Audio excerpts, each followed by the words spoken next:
द्वन्द्वातीतं गगनसदृशं तत्त्वमस्यादिलक्ष्यम् एकं नित्यं विमलमचलं सर्वधी साक्षिभूतं भावातीतं त्रिगुणरहितं सद्गुरुं तं Namami. Welcome to Nityananda Yoga, where we transcend the limits of conventional practice and dive deep into the source of our being, drawing from the original source of yoga itself. Today, we're embarking on a journey of a simple 308 asanas, the Dvitiya Vinyasa Krama. But it's not just about contorting the body or mastering complex postures. It is about connecting in oneness with the cosmos. Your body will be like wax, moldable and pliable.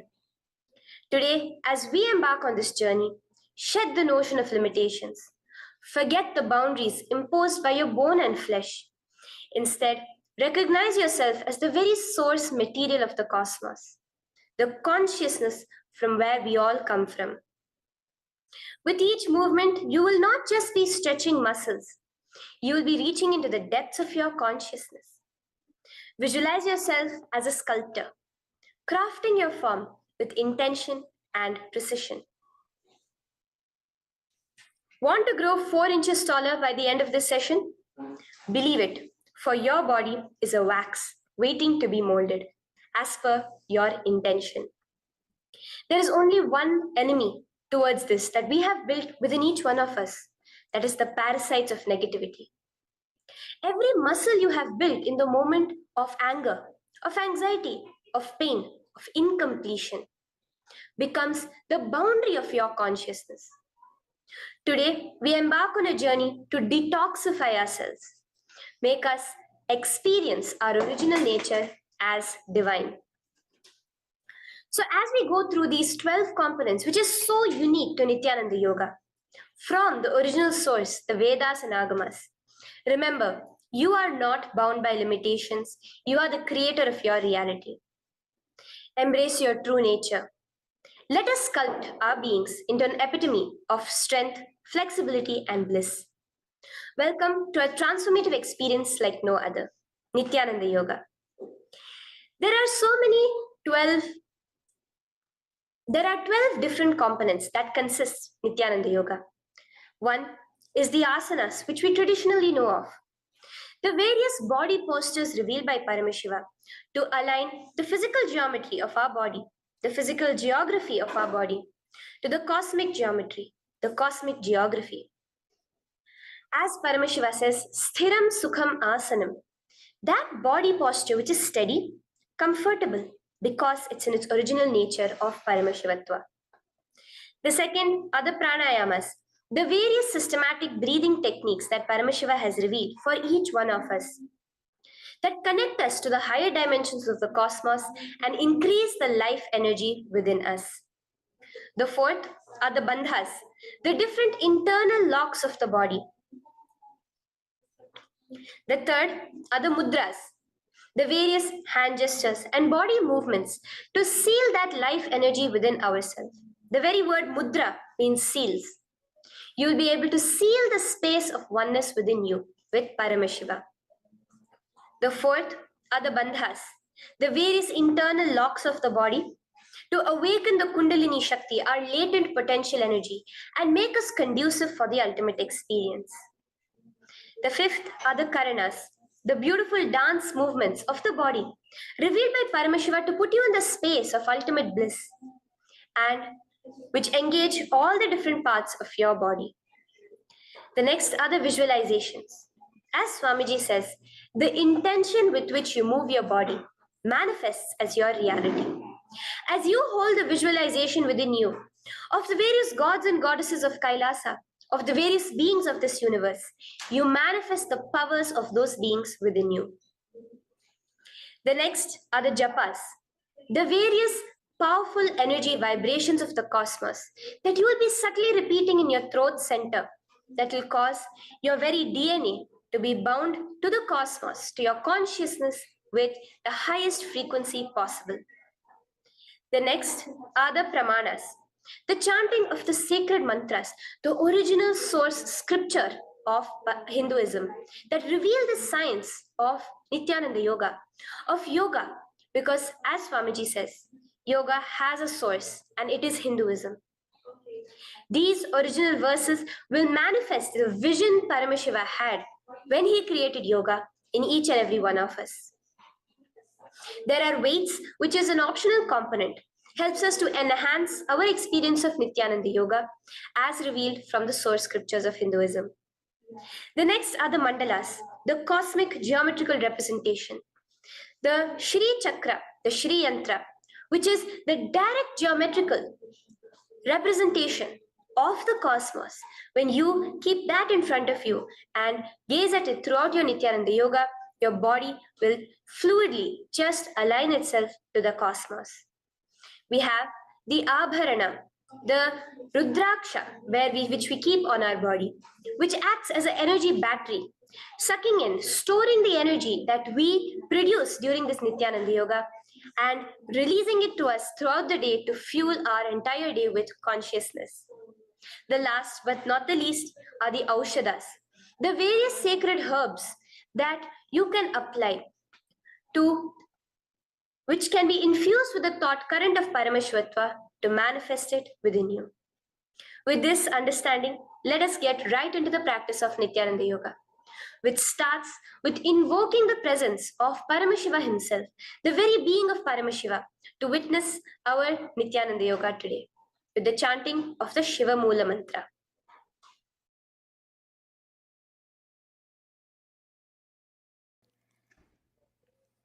Let us now chant the Shiva Mula Mantra 11 times internally. Om Ham Hom Shivaya Namaha. Om Ham Hom Shivaya Namaha. Om Ham Hom Shivaya Namaha. Om Ham Hom Shivaya Namaha. Om Ham Hom Shivaya Namaha. Om Ham Hom Shivaya Namaha. Om Ham Hom Shivaya Namaha. Om Ham Hom Shivaya Namaha. Om Ham Hom Shivaya Namaha. Om Ham Hom Shivaya Namaha. Om Ham Hom Shivaya Namaha. The next step of this ritual of yoga, as Swamiji reveals, yoga is a ritual, a methodology to connect yourself with the divine. As every ritual in Hinduism goes, we cleanse the three elements of our body, of the world, and of the ultimate with the Tattvachamanam.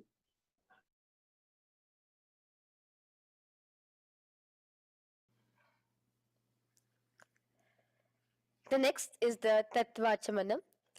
So now I request all the participants to have the Panchapatram and the Uddharani, the traditional cup and the spoon filled with some fresh water. Now,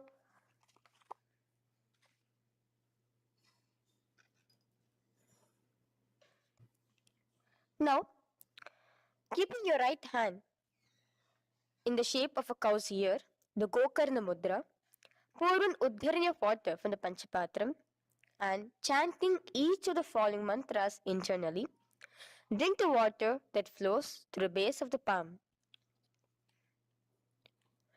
Om Atmatattvam Shodayami Svadha. Om Vidyatattvam Shodayami Svadha. Om Shivatattvam Shodayami Svadha. Wash your right hand with water from the Panchapatram.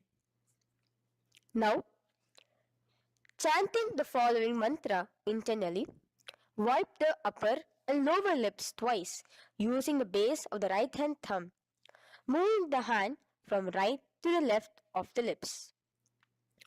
Om Ham Hridayaya Namaha. Wash your right hand with water from the Panchapatram. Now, with the tips of right hand index, middle and ring finger, touch above the upper lips and below the lower lips. Wash your right hand with water from the Panchapatram. Now, with the tips of right hand index finger and thumb joined together, touch your right nostril, left nostril. With the tips of right hand ring finger and thumb joined together, touch your right eye, right ear, left ear. Wash your right hand with water from the Panchapatram. Now, with the base of the right hand thumb and little finger, touch the navel, right chest, left chest. With the right hand, fingertips together, touch the top of the head, right shoulder, left shoulder, and your heart center. With that, we have the Sankalpa. The Sankalpa, the manifestation of our conscious intention. What is it today each one of us want to manifest through Nityananda Yoga? Hold that in your inner space. Through this conscious intention, which directly happens with the blessings, with the grace of the Supreme Pontiff of Hinduism, Bhagavan Shri Nityananda Paramashivoham, you will just see your intention manifesting as reality.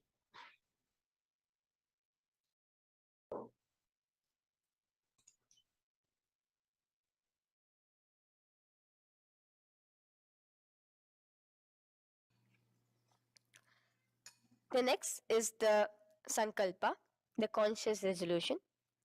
So now I request all participants now to, with your right hand, cover your left palm, which is the Sankalpa Mudra, and keep both the hands on the right thigh. Continue to keep this mudra till the end of the Sankalpa. Om Mamopata Samasta Duritakshayaddvara Bhagavat Shri Nityananda Paramashiva Prityartham Shri Nityanandeshwari Paramashiva Shakti Sameta Shri Nityanandeshwara Paramashiva Prityartham Cha Shubhe Shobhane Muhurte Adha Brahmanaha द्वितीय पराधे श्री श्वेतवराह कल्पे वैवस्वतमन्वन्तरे अष्टाविंशतितमे नित्ययुगे प्रथमे पादे जम्बूद्वीपे भारतवर्षे भरतखण्डे मेरोः दक्षिणे पार्श्वे शखाब्दे अस्मिन् वर्तमाने व्यवहारिके प्रभवादीनां षष्ट्याः संवत्सराणां मध्ये शुभनाम संवत्सरे शुभायने शुभऋतौ शुभमासे शुभपक्षे शुभतिथौ शुभवासरयुक्तायां शुभनक्षत्र शुभयोग शुभकरण एवं गुणविशेषण विशिष्टायाम् अस्यां शुभदितौ श्री कैलासोन्नत द्वादशान्त श्यामला पीठारूढ श्री मीनाक्षी सुंदरेश्वरा भिन्न स्वरूप परशिवपुत्र रत्नकुमार गुरुमन्यतुल्यावतार श्री पार्वती स्तन्यपान लब्ध दिव्य ज्ञान विश्रुत सकल निगमागम सारभूत द्राविड वेद प्रवक्त्रे श्रीमत् परमशिव करुणा समधिगत मुक्तामय चतुरश्रयान गीयमान छत्र चामर श्री चिन्ह काहलादि समस्त बिरदावल्यलंकृत ज्ञान विज्ञान चक्रवर्ती सर्वजन संग सद्यो निर्वाण दीक्षा व्याप वर्ग वर्ष विश्रान जीमूत परमत कलभ केसरी शैव सिद्धांत स्थापनाचार्य श्री राजाधिराज पांड्य महाराज गुरु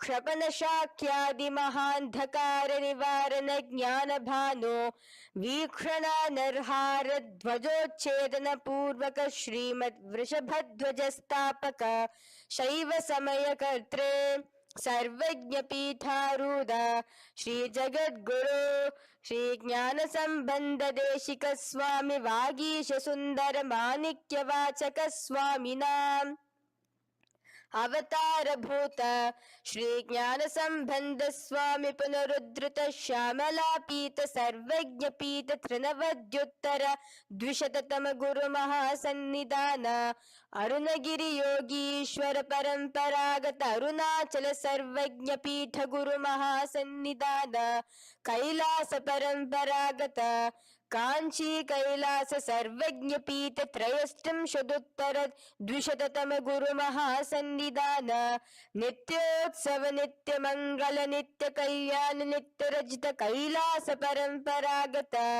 आदि कैलास नित्यानंद पीठ महासंस्थान महासिंहासन पीठ कर्त्रे साक्षात् श्री परम शिव समुद्भूत कैलास परंपरागत वैवस्वत मुनि इक्ष्वाकु हरिश्चंद्र भगीरथ श्री रामचंद्र सूरसेन इत्यादि अनवच्छिन्न सार्वभौम चक्रवर्ती परंपरागत चतुष्षष्टि योगिनी मंडित चतुष्षष्टि संप्रदाय प्रवर्तक मनुधर्म शासन सूर्यवंश प्राप्त सर्वज्ञ पीठ सुरांगी साम्राज्य मूढ़ाभिषिक्त चूड़ामणे साक्षात् श्री परम शिव समुद्भूत कपिल महागुरु पुनरुद्धृत महानिर्वाणी पीठ अष्टोत्तर सहस्र श्री महामंडलेश्वर साक्षात् श्री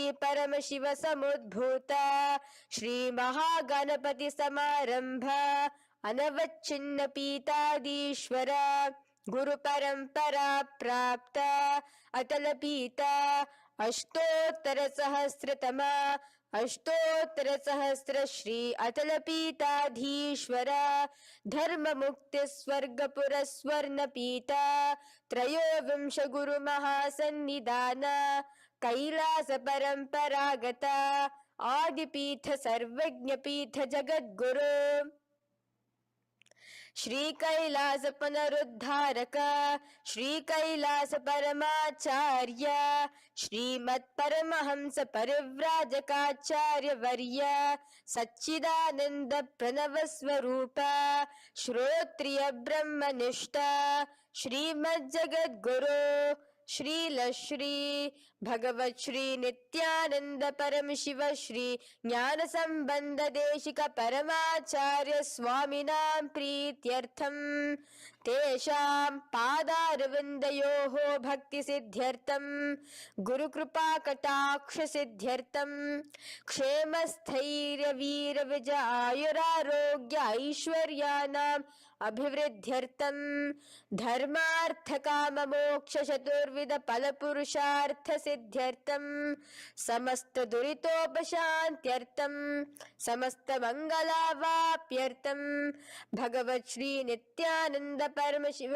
प्रसादेन सकुटुंबस्य ज्ञान वैराग्य जीवन मुक्ति प्राप्त्यर्थम भगवत श्री नित्यानंद परम शिव कृपा कटाक्षेण पूर्ण आरोग्य युक्त दृढ़गात्र यौगिक शरीर सिद्ध्यर्थम परम शिव शक्ति आविष्करणार्थम नित्यानंद योगाभ्यासं करिष्ये.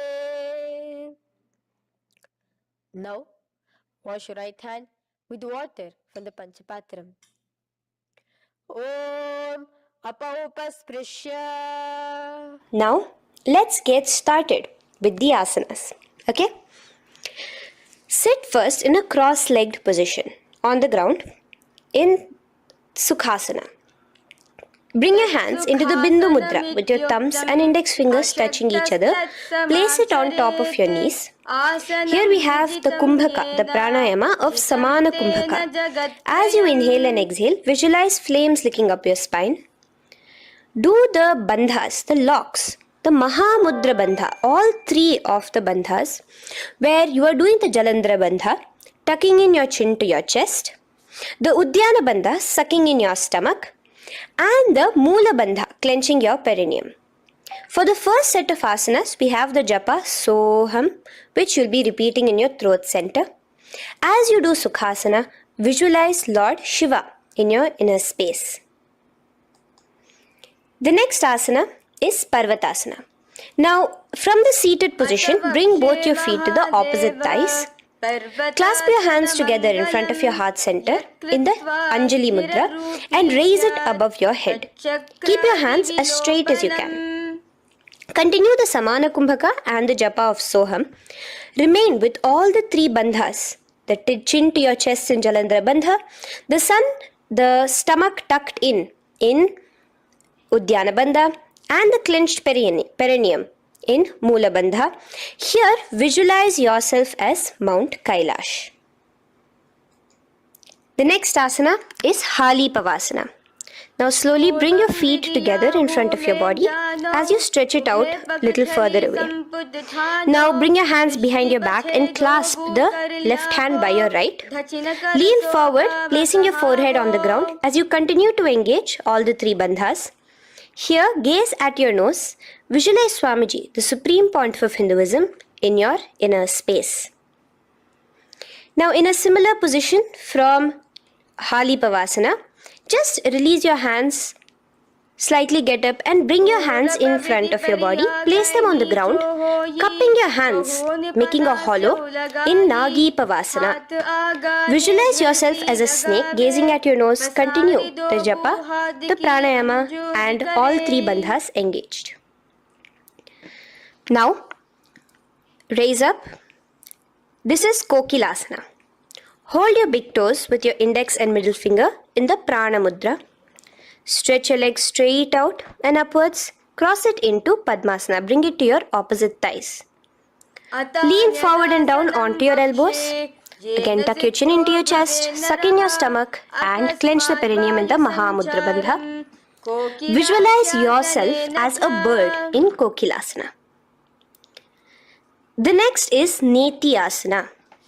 Now, raise up again. Bring one ankle to the top of the opposite knee. Hold the elbows with your hands. Hold the respective elbows with the opposite hands. Again, engage all the three bandhas and rotate your arms in a circular motion. Keep the spine completely straight and gaze towards your nose.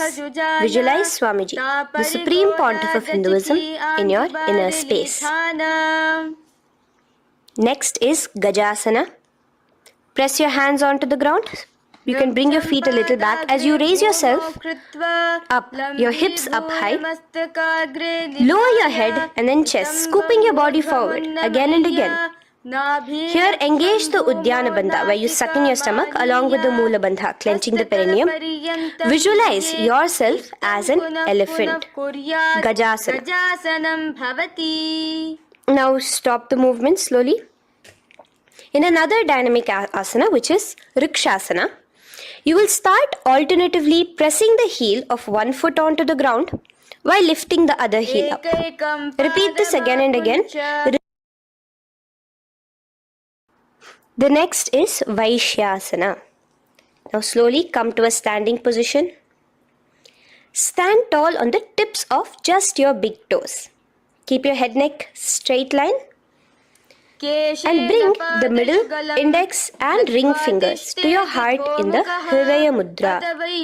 Continue engaging the Udyana Bandha. Visualize Swamiji in your inner space. Here we have a very interesting movement, which is the Karanas, the dance movements. So the first Karana is Urdhva Janu Karana, which literally means the raised knee. So now stand in the Aramandi position, which is your heels touching together, the toes facing outwards, almost at a 45-degree angle. Bend your knees low And keep both your hands at your chest, elbows parallel to the ground. Twist one knee towards the center of your body. Raise it up, back across the body back to the original position. Simultaneously with the leg movement, follow it with your respective hand, up and across the body. Repeat this alternatively on both sides. Now, in Balalingasana, come back to a standing position, straight, and interlace your fingers from outside in. This is the Sarva Vashankari Mudra. Hold on to your knee, pulling it up towards your chest. Pull it tight. Continue to keep your spine straight. Engage all the three bandhas, the Jalandhara Bandha, the Udyana Bandha and the Moola Bandha. As you are holding your knee, visualize yourself holding, caressing a baby. Balalingasana. The next asana is Pada Pidanasana. Now the same foot which is raised, clasp it with your hands and pull it behind towards your body, holding it with both your hands. Again, engage all the three bandhas, standing tall. Visualize Swamiji, the Supreme Pontiff of Hinduism, in your inner space.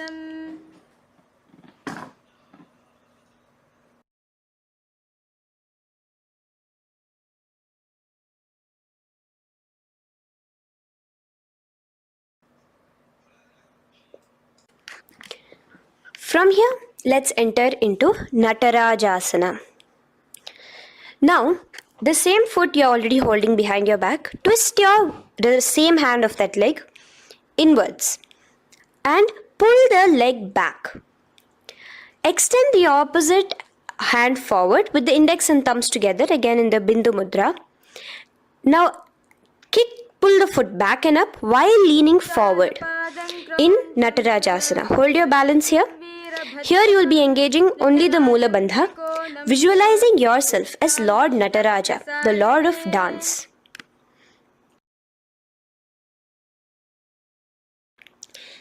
Now again let's repeat Balalingasana on the other side with the other leg.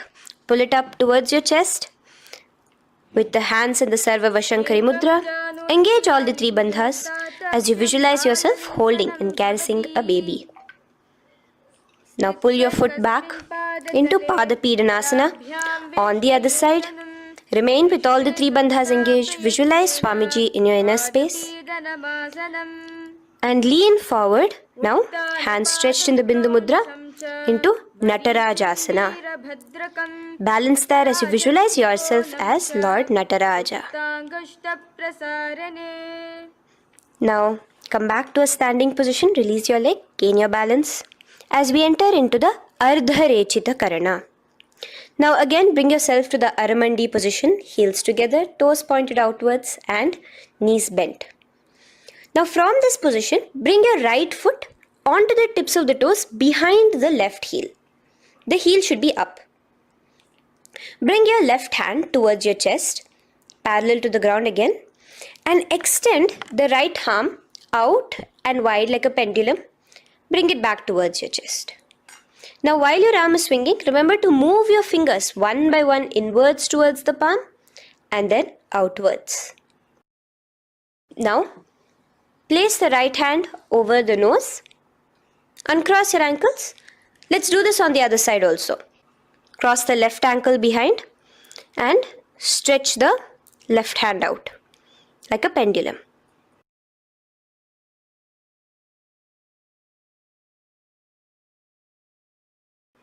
Bring it to your nose and cross the ankles.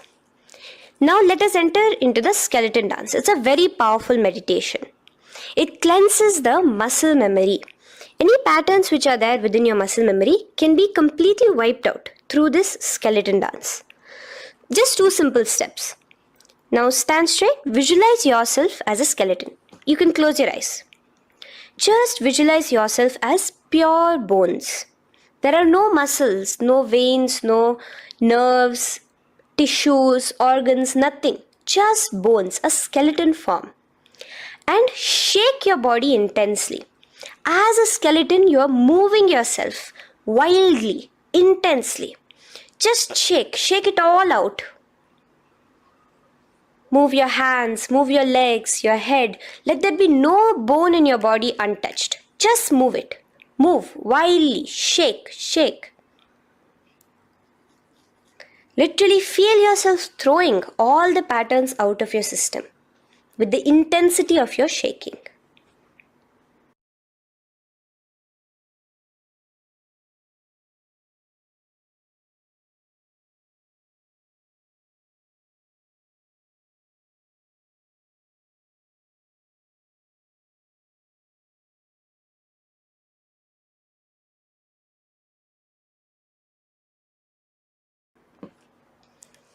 Now slowly calm down. Take a few steps, gain your breath back. That's a powerful meditation we did. Let us do the next Karana. Again, come back to a standing position. Do the Aramandi. Your toes outwards, knees bent with your feet together. Now here, raise your hands above your head. Keep your palms completely straight and cross the wrists with the palms facing forward and the back of the hands outward. Now from the crossed wrists, uncross the wrists, spreading your arms out wide while you turn your hip towards the side. Turn by the waist sideways. Bring your hands back over the head and turn on the other side. Repeat this on the other side. Do it again. Let's twist out. Come back to the middle and twist out again. This is the Kati China Karana. Now stand tall. Raise your hands above your head. Bring yourself to the top of the tip of your toes. Let your hands face each other parallel to the ears. You're tall, pushing yourself, stretching yourself. Again, engage all the three bandhas. Tucking in your chin to the chest, sucking in your stomach and clenching your perineum. Visualize yourself as a palm tree. We have the japa changing over here where you will be repeating Shivoham in your throat center. Tadasana. Now, as we enter into Uttanasana, relax and lean forward, bringing your hands on by the ground next to your feet. Keep your palms flat on the ground. Try your best. Engage all the three bandhas. Remain with all the three bandhas engaged as you visualize Swamiji, the Supreme Pontiff of Hinduism himself, in your inner space. Now jump your feet back into Tarakshvasana, coming to a plank position. Keep your hands shoulder width apart. Be steady there. Chuck in your chin to your chest in the Jalandhara Bandha as well as engaging the Moola Bandha.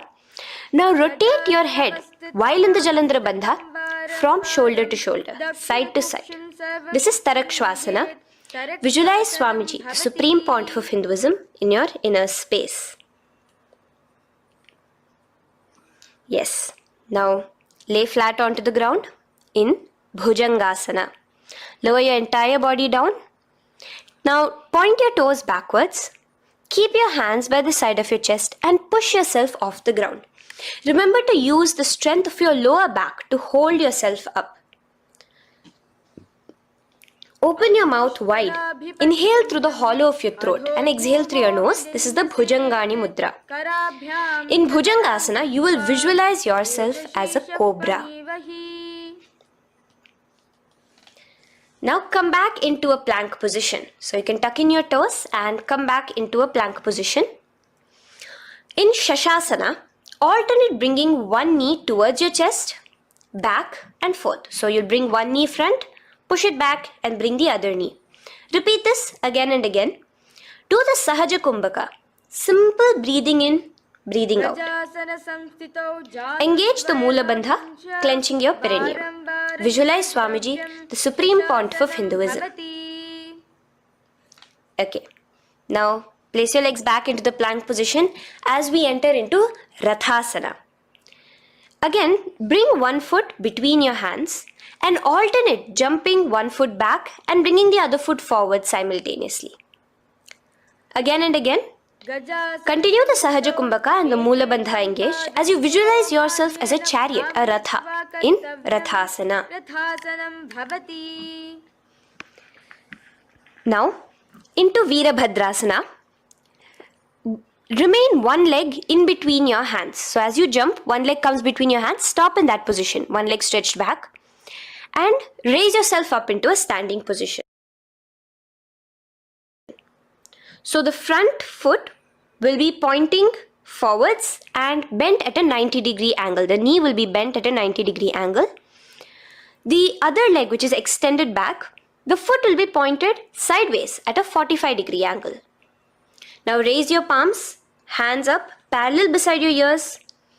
Do the Uddiyana Bandha along with the Mula Bandha, pulling in your stomach in.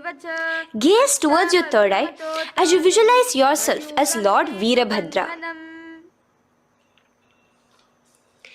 Now relax down, switch your legs around, and let us do Veerabhadrasana on the other side. Stretch your hands up, gaze towards your third eye, suck in your stomach in the Uddiyana Bandha, and visualize yourself as Lord Veerabhadra.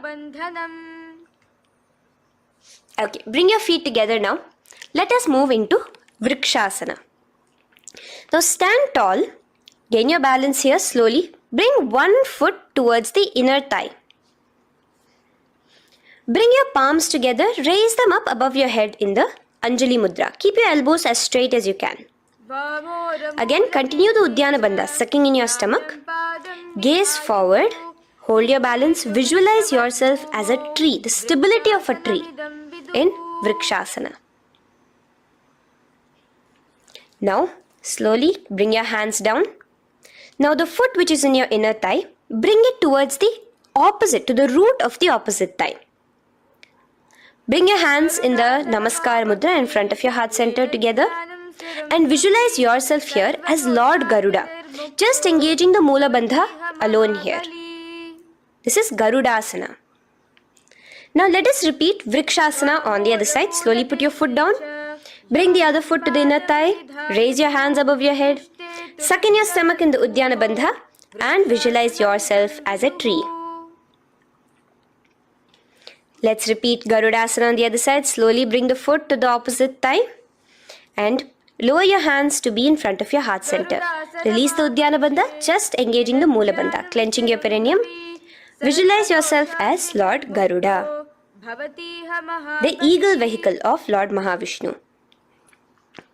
Okay, bring both your feet to the ground now and spread them far apart from each other. Now keep one leg toes pointing forward and the other set of toes pointing sideways. Straighten your arms out parallel towards the ground. Bring your front arm down towards the front foot, beside your foot, while the other arm extends towards the sky. Visualize yourself as a triangle in Trikonasana. Now raise up and let's repeat Trikonasana on the other side. Switch the position of your legs around and go forward. The other arm raised towards the sky. Visualize yourself as a triangle. Now come back to a standing position. Bring your feet together. We are having another Karana, the Nikuttaka Karana. Bring yourself to the Aramandi position. Feet together, knees out wide. Here now bring your hands towards your chest, but keep both your palms parallel towards each other. Bring your right foot onto the toes with the heels up. And simultaneously bringing the right hand towards the top. Now drop the right foot, simultaneously lifting the left foot onto the toes and switch the hands position. Now the left hand is on the top and the right hand is on the bottom. Repeat and let us do this repeatedly. Okay, relax now, come back to a straight position and sit down onto your toes. Sit on your heels with your toes on the ground, knees raised up off the ground, together in front of you in Angushtasana. Bring your hands together in the Namaskara Mudra in front of your heart center. We have a very interesting pranayama over here, which is the Bhramari Kumbhaka, where you will be subtly buzzing like a bee as you do this asana. The japa we will be entering into is Sadashivoham. In Angushtasana, engage the Mula Bandha as you visualize Swamiji, the Supreme Pontiff of Hinduism, in your inner space. Now in the same position, slowly bring your hands to the ground. Balance yourself as you stretch one foot forward, sitting on the heel of one foot and the other foot stretched forward, toes pointed upwards. Bring your hands to the Vara Mudra, just the tips of the finger on the ground while the palm faces forward, both your hands.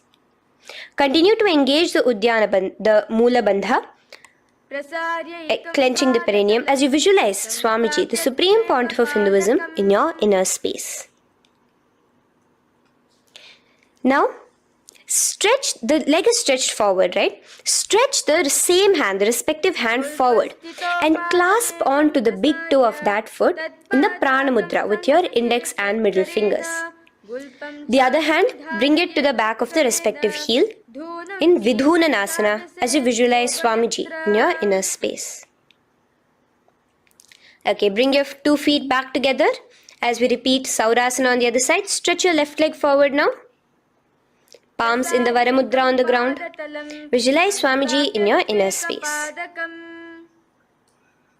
And lean forward into Vidhunanasana on the other leg. Clasp your toes. Bring the other hand to the back heel. Continue to visualize Swamiji.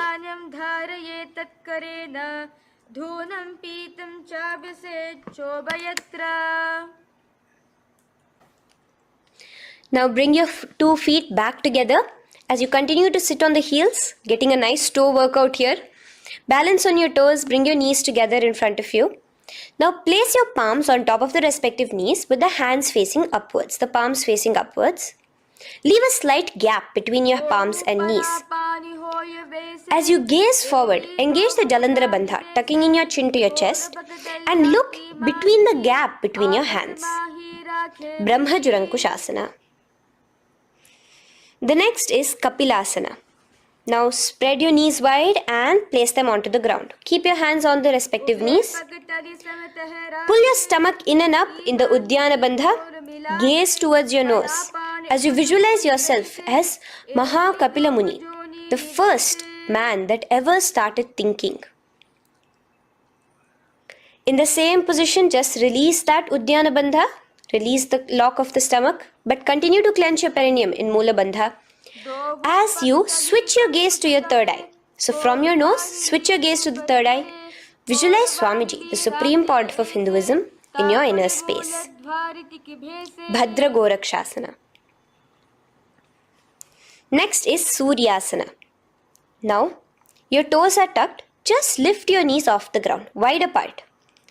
Bring your hands together in the Padma Mudra with the little fingers and thumbs joined together. Engage the Uddiyana Bandha, suck in your stomach and raise your hands up tall above your head. Slightly lean back as you look towards the gap between your hands. Visualize Lord Surya in your inner space. Now relax, slowly bring your hands to the ground. Sit on top of your heels, the toes flat.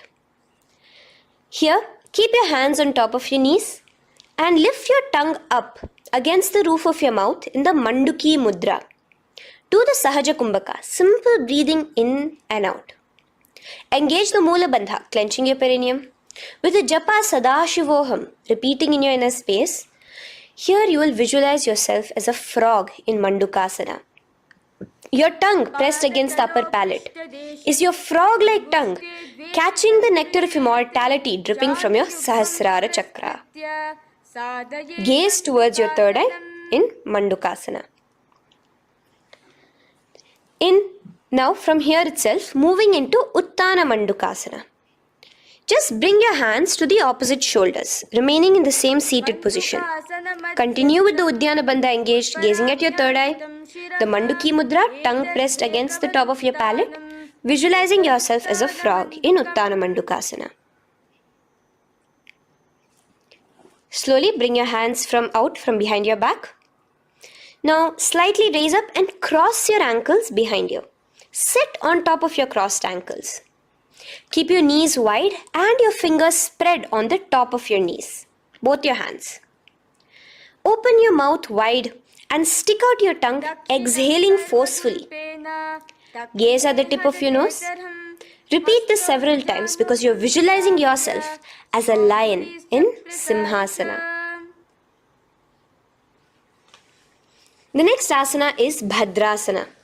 Now you can release yourself and uncross your ankles. Just keep your toes crossed behind you.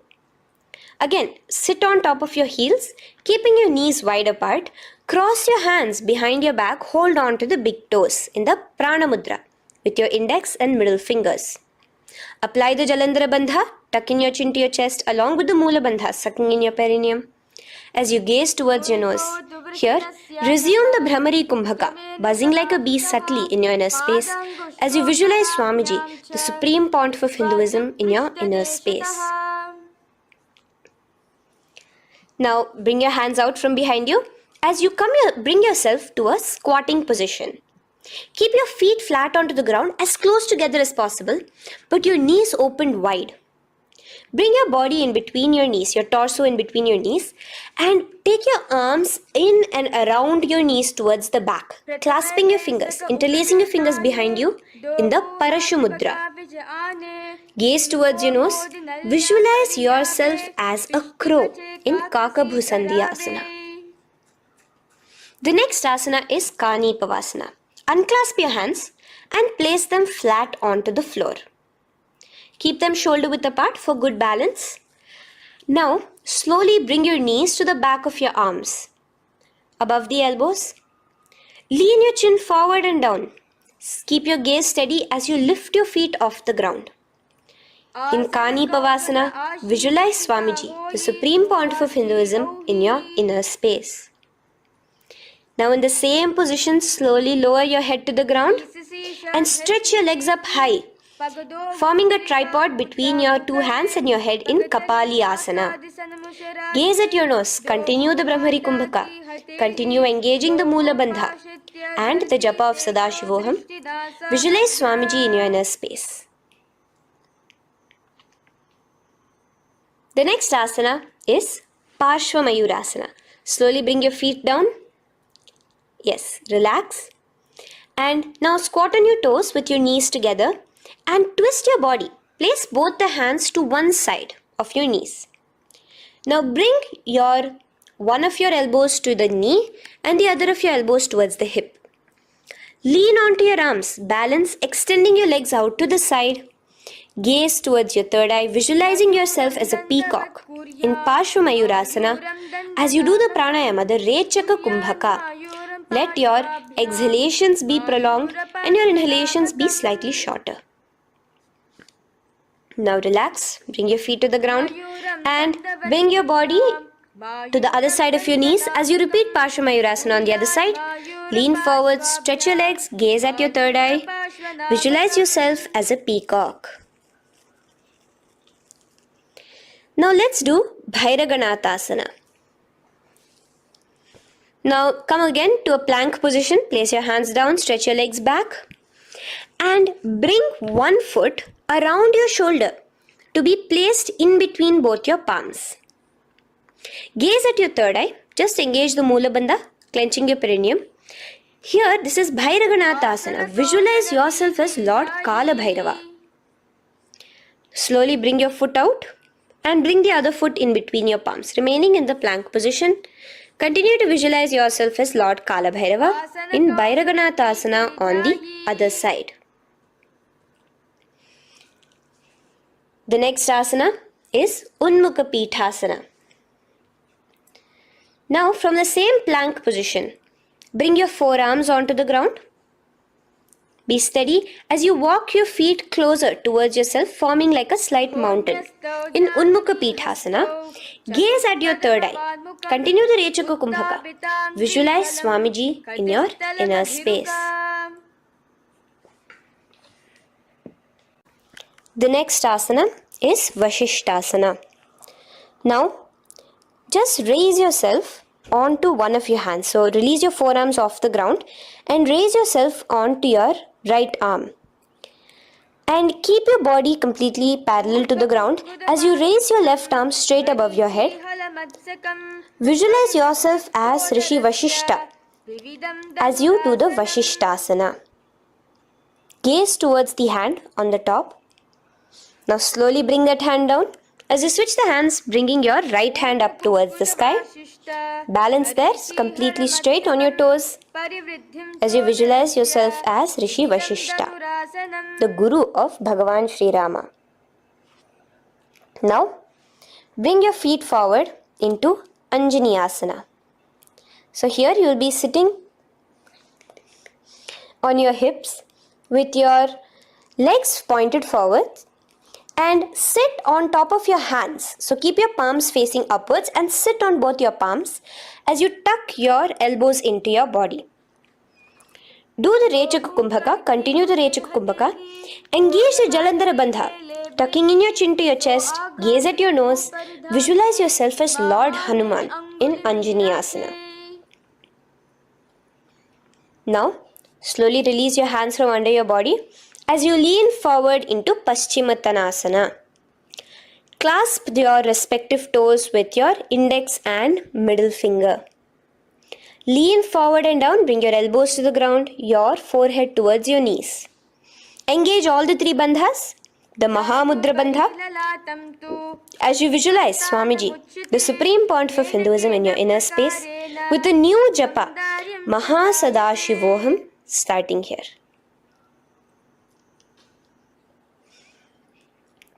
The next is Ugrasana. Now, you can raise up and clasp your hands behind your neck in the Parashamudra. Interlace both your fingers. Lean forward and down, bringing your forehead to your knees and your elbows onto the ground. Again, engage all the three bandhas in the Mahamudra Bandha as you visualize Devi Kali in your inner space in Ugrasana. The next is Marichyasana. So raise up and keep one leg pointed forward while you bring the other leg towards the groin, the knee pointed upwards. Place the foot flat on the ground. Now lean forward, bring both your hands, wrap your arms around the raised knee, clasping your hands behind the back together. Bring your chest to the thigh with your head towards the knee. Here engage just the Mula Bandha, sucking in your perineum, as you visualize yourself as Rishi Marichi in Marichyasana. The next asana is Mahamudrasana. Now slowly raise up and the raised knee, let it rest by your side with your leg towards the inner thigh of the opposite leg. Now again reach down, hold your foot, bring your elbows to the ground, your forehead to your knees. Engage all the three bandhas in the Mahamudra Bandha. Gaze at your nose, visualize Swamiji himself in your inner space. Raise up. Let's repeat Marichyasana on the other side. Bring the other foot straight while the other foot comes into the groin. Knee up. Lean forward, clasping your hands behind your back. Visualize yourself as Sage Marichi. Now from here, raise up, engage all the three bandhas as you let your knee fall to the side. Lean forward, clasping the foot. Gaze at your nose. Visualize Swamiji in your inner space in Mahamudrasana on the other side. Now, bring yourself to a seated position. Sit and bring the soles of your feet together. Bend your knees and keep your heels as close towards you as possible. While try to touch your knees to the ground. Clasp your feet together with both your hands. Maintain a straight spine. Gaze towards your nose in Bhadrasana 2. Visualize Swamiji, the Supreme Pontiff of Hinduism, in your inner space. The next asana is Gwali Pavasana. Now, keeping your feet together, just bring your hands towards the respective knees. Just lightly place them there. Tuck your chin to your chest in the Jalandhara Bandha, continuing to engage the Mula Bandha, clenching your perineum.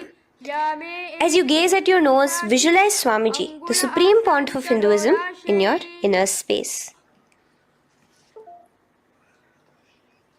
Now, push your soles slightly further away from you. The joined feet, push it further away from your body. And lean forward, keeping both your hands, the fingers inside of the feet. Hold the soles of your feet. Lean forward and down. Bring your forehead to the ground. Gaze at your nose. Visualize the Yoni Mandala in your inner space. In Joni Asana. The next is Midiki Pavasana. Raise up. Stretch your arms out wide beside your body as you lean forward, your arms going over your knees. Bring your forehead to your feet. Continue to gaze at your nose. Visualize Swamiji, the Supreme Pontiff of Hinduism, in your inner space. Now, in Siddha Samadhi Asana, raise yourself up. Now, put your hands, your forearms, underneath the calves of the respective legs. Let your palms face up towards the sky as you bring your head down to your feet. Gaze at your nose as you visualize Lord Surya in your inner space in Siddha Samadhi Asana.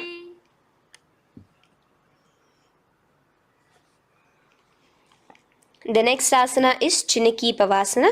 Raise up now. Bring both your feet together in front of you. Bring your feet back close to your body. Now place your hands underneath both the feet and pull your feet open like a book facing towards the sky. Both your feet.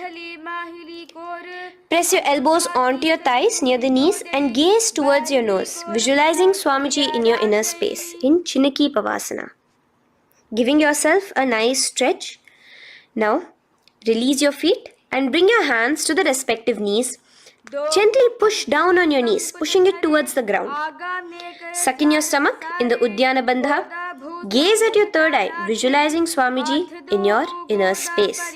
This is Charapata Chokasana.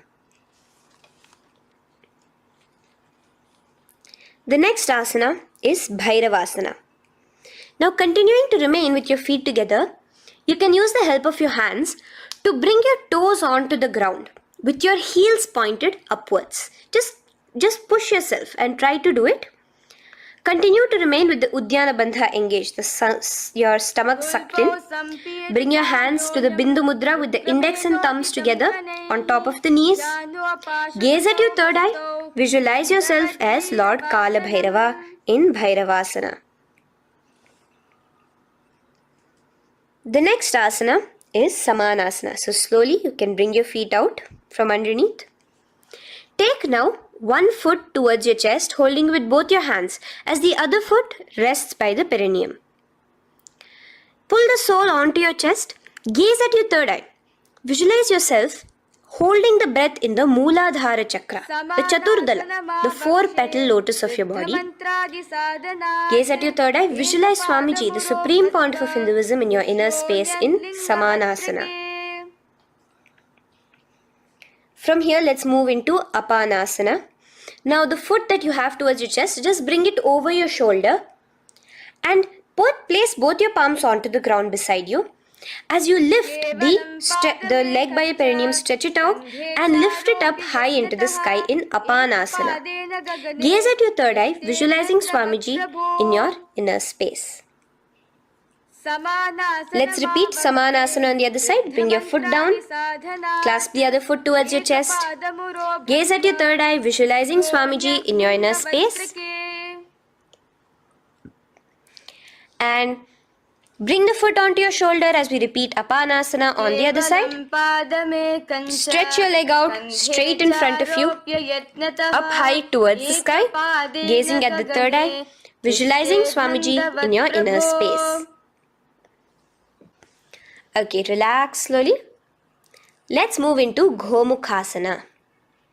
Now, sitting in a seated position, cross one leg over the other, like over, and align the knees together at the center of your body and the feet by the opposite hips.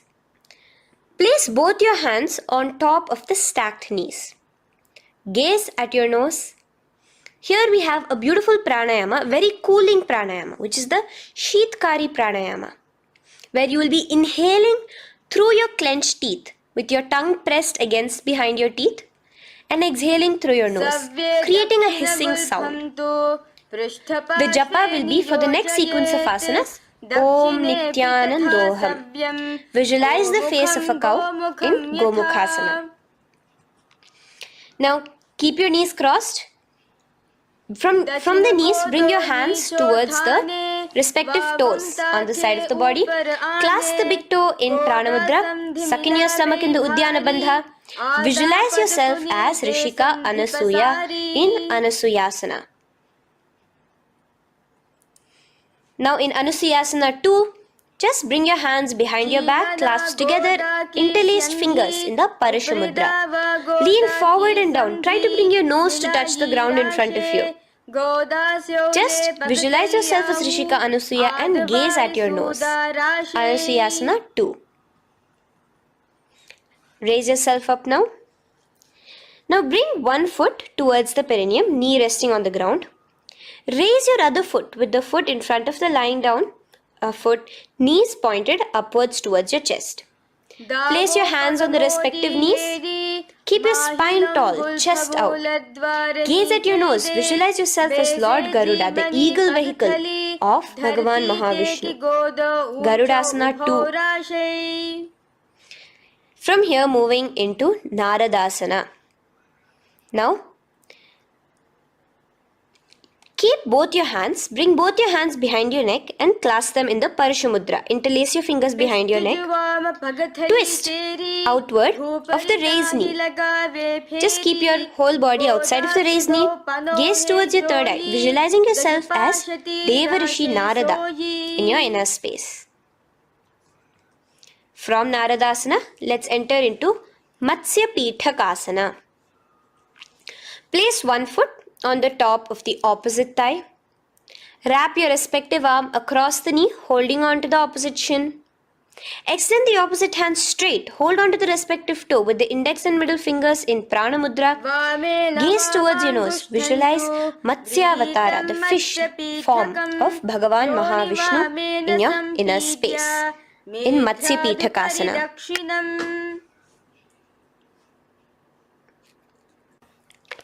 From there, let's repeat the Gomukhasana and the rest of the asanas on the other side too.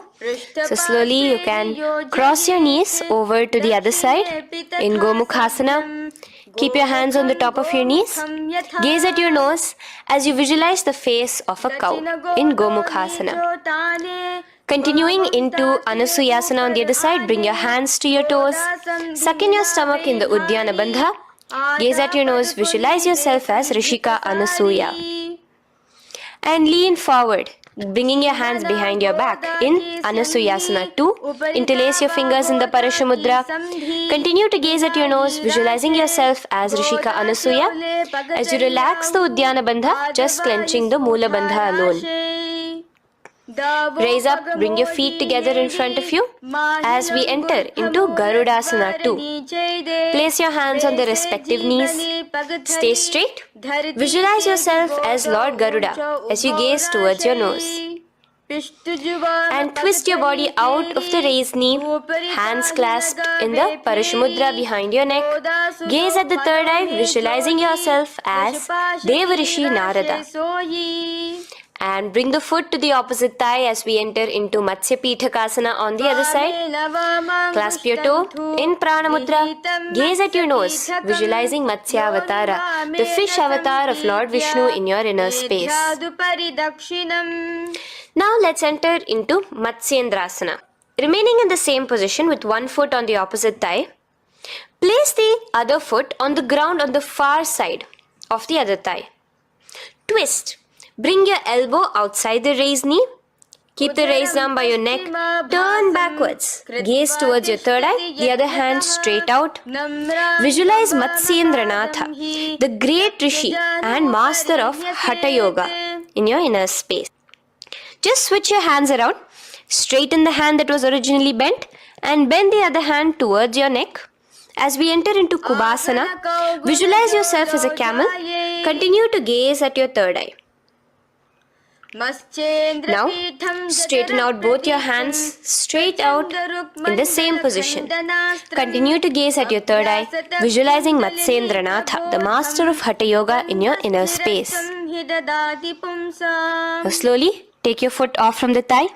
As we enter into Matsyendrasana on the other side, bring the other foot to the thigh. Place the other foot on the far side. Twist, bringing your elbows outside of the raised knee, hands on the head. The other hand stretched out back. Twist, gazing at your third eye. Visualize Matsyendranatha in your inner space. Switch the hands around as we enter into Kubhasana. On the other side, remember to visualize yourself as a camel. Now stretch both your hands out in Matsyendrasana 2 on the other side. Visualize Matsyendranatha in your inner space. Now, with one leg on the thigh, bring the other foot too to the opposite thigh in Padmasana. Place your palms on the respective knees. Engage all the three bandhas in the Mahamudra Bandha, tucking your chin to your chest, sucking in your stomach and clenching your perineum. We have a new pranayama here, which is the Shitali Kumbhaka, where you will continue to inhale through the teeth without creating the hissing sound, and exhale through your nose. A new japa of Om Nityananda Mahasadashivoham starts here. Gaze at your nose in Padmasana, visualizing yourself as Bhagavan Paramashiva. Now, keeping your legs in the same position, just cross your hands over each other, clasping onto the toes with your index and middle fingers in the Prana Mudra. Gaze at your nose, visualize yourself as Devi Parvati, the consort of Lord Paramashiva in Padmasana 2. Now, uncross your hands. Take your hands and insert it into the gap between your thighs and your calves. Put both your hands within and pull it out on the other side. As you balance on your hands, lifting your whole body off the ground, visualize yourself as a rooster in Kukkutasana. Now relax. Take your hands out from inside your feet as we enter into Baddha Keki Asana. Place your hand onto the ground as you raise up on your knees. Place your palms on the ground, fingers pointing towards the legs. Now keep your elbows together, pressed against your navel. Slowly lean forward, balancing, and extend your knees off the ground, visualizing Swamiji in your inner space. In the same position, stretch your legs out behind you. In Mayurasana, visualize yourself as a peacock. Hold your balance. Relax now. Yes, relax flat onto the ground into Makarasana. Lay down completely flat. Keep your feet pointing outwards, far away from each other. Place your forehead on the mat. Interlace your fingers behind your neck in the Parashumudra. Just relax, visualizing yourself as a crocodile as we go back to the Sahaja Kumbhaka, the simple breathing in, breathing out. Just keep the Moola Bandha alone engaged.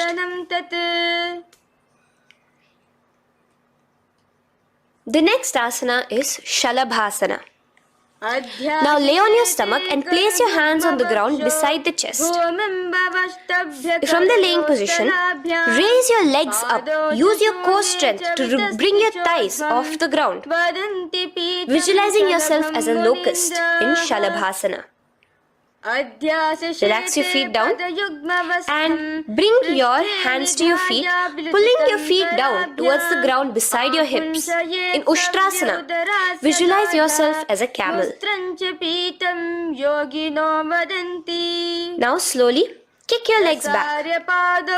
Rise your hand is clasping your feet. Pull your feet towards the sky, lifting your chest and thighs off the ground. In Dhanurasana, gaze at your third eye. Visualize yourself as Paramashiva's bow. Relax slowly and come up to a sitting position. In Bhagasana, sit on both your knees with your head, neck and spine straight. Clench your perineum in the Moola Bandha. Place your hands on top of your knees. Gaze towards your third eye, visualizing Swamiji, the Supreme Pontiff of Hinduism, in your inner space. From here, we enter into Gohyasana. We have a couple of headstand postures here, so get yourself ready. Now, place your forearms on the ground with your fingers interlocked. Ensure your elbows are at shoulder width for the best balance. Place the top of your head on the ground, holding your head with your hands. Slowly walk your toes forward until your hips are in a straight line with your shoulders, and just kick your feet up slightly. Make sure not to lose your balance. Keep your knees bent together at your chest. Toes pointed upwards. Gaze to your nose, visualizing Swamiji in your inner space. From here, stretch your legs out into Shirasasana, continuing to hold the balance there as you continue to gaze at your nose, visualizing Swamiji in your inner space. Bring your feet to the ground, relax slowly. The next asana is Podhyasana. So come to a seated position. Bring your hands behind your calves, stretching your legs up and your forehead to your knees. Visualize Swamiji in your inner space. Here we have a new Kumbhaka, which is the Bhastrika Kumbhaka, where you will be exhaling forcefully, making the sound of a bellows. Podhyasana. The japa for this next series is Om Nityananda Paramashivoham, the Mahavakya. Relax yourself. Continuing to remain balanced with your legs up, just bring your hands to the opposite shoulders. In Parighasana, visualize yourself as a mace as you gaze towards your third eye. Now relax. Keep your elbows and palms onto the ground as your legs are raised. Visualize yourself as a boat in Naukasana. Continuing to gaze towards your third eye, remember to continue the Bhastrika Kumbhaka. Forceful exhalation. Now, continuing to keep your balance, just bring your hands to your feet and scoop your hands underneath the heels, pull it towards the chest. Keep your spine upright, gaze towards your nose. Visualize yourself as Lord Rudra in Rudrasana, the most ferocious form of Paramashiva. Now lay on your back, so you can remove your hands from underneath your feet and lay on your back. With your feet flat on the ground, knees pointed upwards. Now place your palms down. Just let your fingers touch the back of your heel. Do not clasp your feet. Lift your hips up high, pressing the feet onto the ground. Chin tucked to the chest in the Jalandhara Bandha automatically. Gaze at your nose, visualizing Swamiji in Unmukha Pithasana 2. Now lay onto the ground in Shavasana. Just lay completely flat with your palms facing upwards by the side of your body. Just unclutch from any movement happening within you. Visualize your body is dead. The Supreme Pontiff of Hinduism, Swamiji, is just liberating you. Just let your awareness, your energy completely pervade your body in the Shakti Chalan Mudra as you continue to vibrate with the Mahavakya.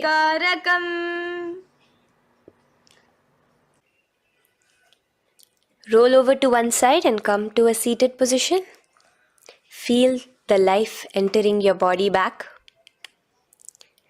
In a seated position, let us get continued with the sequence. We have 200 asanas more to go, starting with Yatha Sanishtasana. In Yatha Sanishtasana, sit in any posture you are completely comfortable in. Bringing your hands into the Bindu Mudra with the thumbs and index touching. Start off with the Samana Kumbhaka. As you're inhaling and exhaling, feel flames licking up your spine. Clench your perineum in the Moola Bandha with the japa Om Nityananda Paramashivoham for the remaining of the sequence. Visualize Swamiji in your inner space.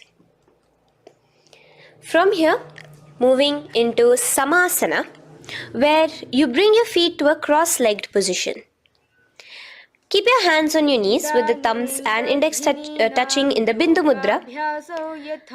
Just inhale and exhale as you visualize Swamiji in your inner space. The next is Muktasana. Press your left foot against your genital region. Place the right foot on top of your left. Keep your hands facing downwards on top of your knees. Sit straight, gazing towards your nose. Visualize yourself as a sage liberated by Swamiji himself. Now, continue to remain in the same position as we go into Siddhasana, where your gaze will be switching from the nose to your third eye. Continuing to visualize Swamiji in your inner space, ensure the Moola Bandha, the perineum, is locked. in Siddhyasana now. Continuing the same position. Engage all the three bandhas. Sucking in your stomach, bringing your chin to your chest in the Mahamudra Bandha. Switch the gaze to the ground in front of you from your third eye. Visualize Swamiji in your inner space. Now, relax the Uddiyana Bandha and Jalandhara Bandha. Just keep the Moola Bandha, the perineum alone clenched, as we enter Rudrasana 2, where your legs will remain in the same position, just your hands alone, from resting on your knees, will turn around to the Bindu Mudra, the thumbs and index touching. Gaze towards the third eye, visualize yourself as Lord Rudra, the fierce dimension of Paramashiva. The next is Santadhunasana. Keep your hands in the Bindu Mudra, your legs crossed in the same position. As you switch your gaze from your third eye to your nose, visualizing Swamiji, his tranquility, unshakable nature. Now, relax the Bindu Mudra, keep your legs in the same position, and bring your hands to your navel, cupping one palm over the other in the Samputa Mudra. It looks sort of like a lotus bud. Continue to visualize Swamiji in your inner space in Siddhasana 2. The next asana is Bandha Yoni Asana. Maintaining one heel over the other in the same position of the legs, bring your hands to your face in the Shanmukhi Mudra. So just listen carefully now. Bring your little fingers beneath the bottom lip of both hands. Your ring fingers above your upper lip. Your middle fingers closing your nose, your nostrils. Your index finger covering your eyes. And your thumbs pressed into your ears. This is Bandha Yoni Asana, visualizing Swamiji in your inner space.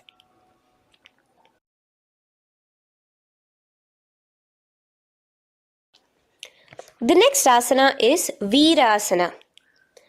Now, you can remove your hands from your face and bring one foot onto the opposite thigh, and the other foot underneath the thigh. Keep your hands in the Bindu Mudra, thumb and index fingers together on the top of your knees as you embody the space and state of bravery, Veera, in Virasana. Now, changing the leg position again as we enter into Valmikasana. Keep your left heel on the right side of the generative organ, toes under the thigh. Keep your right foot on top of the left leg, toes by the knee. Again, bring your hands into the Bindu Mudra on top of the knees. Gaze towards your third eye. Visualize Rishi Valmiki, the poet, the first poet and author of Ramayanam.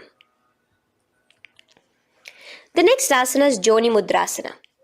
So you're going to remain here as you switch your gaze to your nose, visualizing the Yoni Mandala, a beautiful formation, divine cosmic geometry, representing Devi, Shakti, a symbol of the creative energy of the universe in Joni Mudrasana.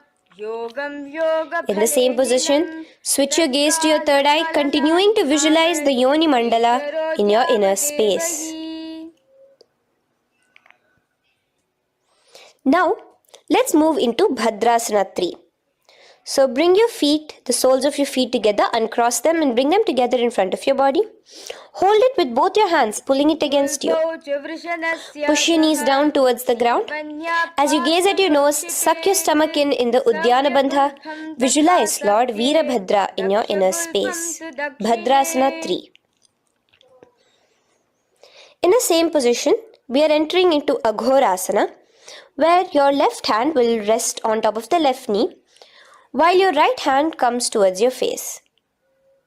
Now, do the Khechari Mudra, where you are bringing your tongue towards the upper palate, gazing towards your third eye. Now, with your right hand, cover your mouth, close the left nostril with your index finger, inhale through the right nostril. Close both the nostrils, hold your breath and exhale through the left nostril in the Abhyantara Kumbhaka. Repeat this on the other side. Visualize yourself as an Aghori, completely dedicated to Paramashiva in Aghorasana. The next asana is Kaneri Pavasana. So you can distance your feet a little away from your body. As you lean forward, place your elbows onto the soles of your feet and rest your chin on your palms. Gaze at your nose, suck your stomach in Uddiyana Bandha. Here, continuing with the Rechaka Kumbhaka, where your exhalations are prolonged than your inhalations, visualizing yourself as a female elephant drinking water in Kaneri Pavasana. The next asana is Parasana. So now, come to a seated position, raise yourself up and keep your knees raised. Bring your hands underneath your knees, between your calves and thighs, and clasp them together. Interlace your fingers in the Parashumudra in front of your navel. Lift your feet off the mat. Visualize Swamiji, the Supreme Pontiff of Hinduism, in your inner space as you gaze at your nose in Parasana. The next asana we'll be moving into is Gopi Chandasana.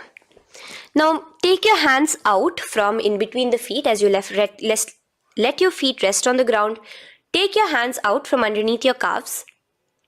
Interlace your fingers around the feet with the soles of the feet together and raise it up towards your chest.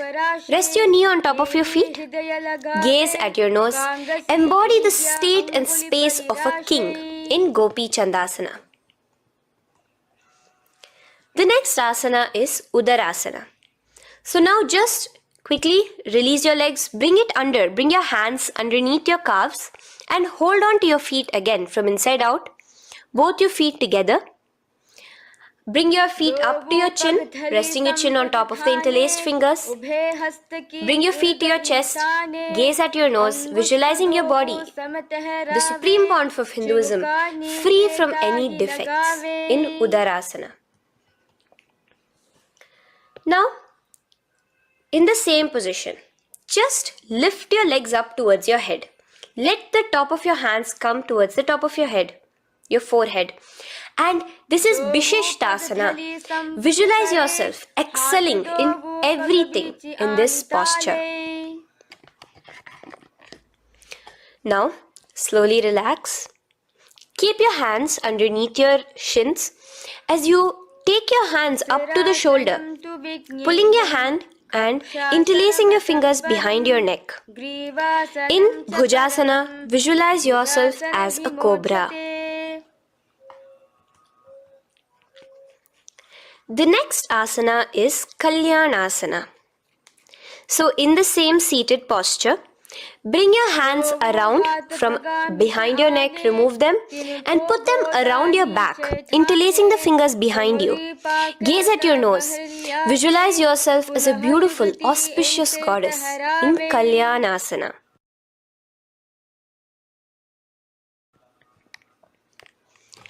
The next posture is Sankatasana.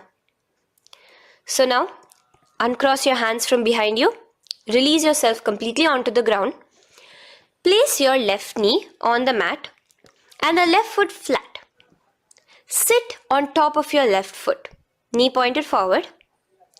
Raise your right leg on top of the left, bringing the right heel to the left hip. Place your hands on the opposite knees.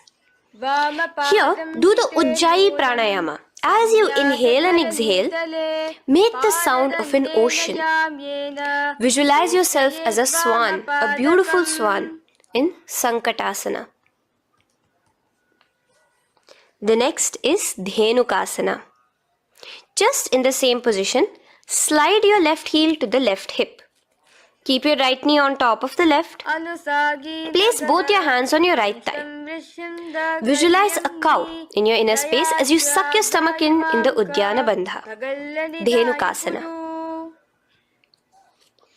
Now slowly uncross your legs as we move into Matsyendrasana. Place the right foot on the left thigh, the left foot on the right knee. Bring your left hand behind your back, hold the right thigh. Twist a little bit. Place your right hand on your left thigh. Twist your body, gaze towards your third eye, visualizing Swamiji in your inner space. The next asana, Matsyendrasana 2, just untwist your body. As you clasp the respective toes of both your feet with your hands, lean forward and down, bringing your forehead to the ground in front of your feet. Visualize Swamiji, the Supreme Pontiff of Hinduism, in your inner space. Raise up now. Keep your legs in the same position. We have the Guru Asana. Interlace your fingers together and place it over the topmost knee. Suck in your stomach in the Uddiyana Bandha. Clench your perineum in the Moola Bandha. Tuck your chin to your chest in the Jalandhara Bandha. As you engage all three bandhas, visualize Swamiji in your inner space. Let us now repeat Sankatasana on the other side. So, you can release your hands, your legs as you cross the other leg over. Visualizing yourself as a swan, remember to put your hands on the opposite knees. The next asana, Dhenukasana, repeating it on the other side. Slide your leg out, bring both your hands to the topmost knee. Suck your stomach in the Uddiyana Bandha. Visualize a cow in your inner space. Matsyendrasana again, repeating it on the other side. Bring your legs to the cross-leg position. Twist your body around as you gaze at your third eye, visualizing Swamiji in your inner space. Untwist as we enter into Matsyendrasana 2 on the other side. Hold on to your feet, bring your forehead to the ground, continuing to visualize Swamiji in your inner space. Slowly raise up and let us do Guru Asana on the other side. Engage all the three bandhas in the Mahamudra Bandha. Interlace your fingers, place it on top of your knee. Continue to visualize Swamiji, the Supreme Pontiff of Hinduism, as we do Guru Asana. Now, slowly uncross your feet and place them flat on the ground, knees towards the chest in Pashasana.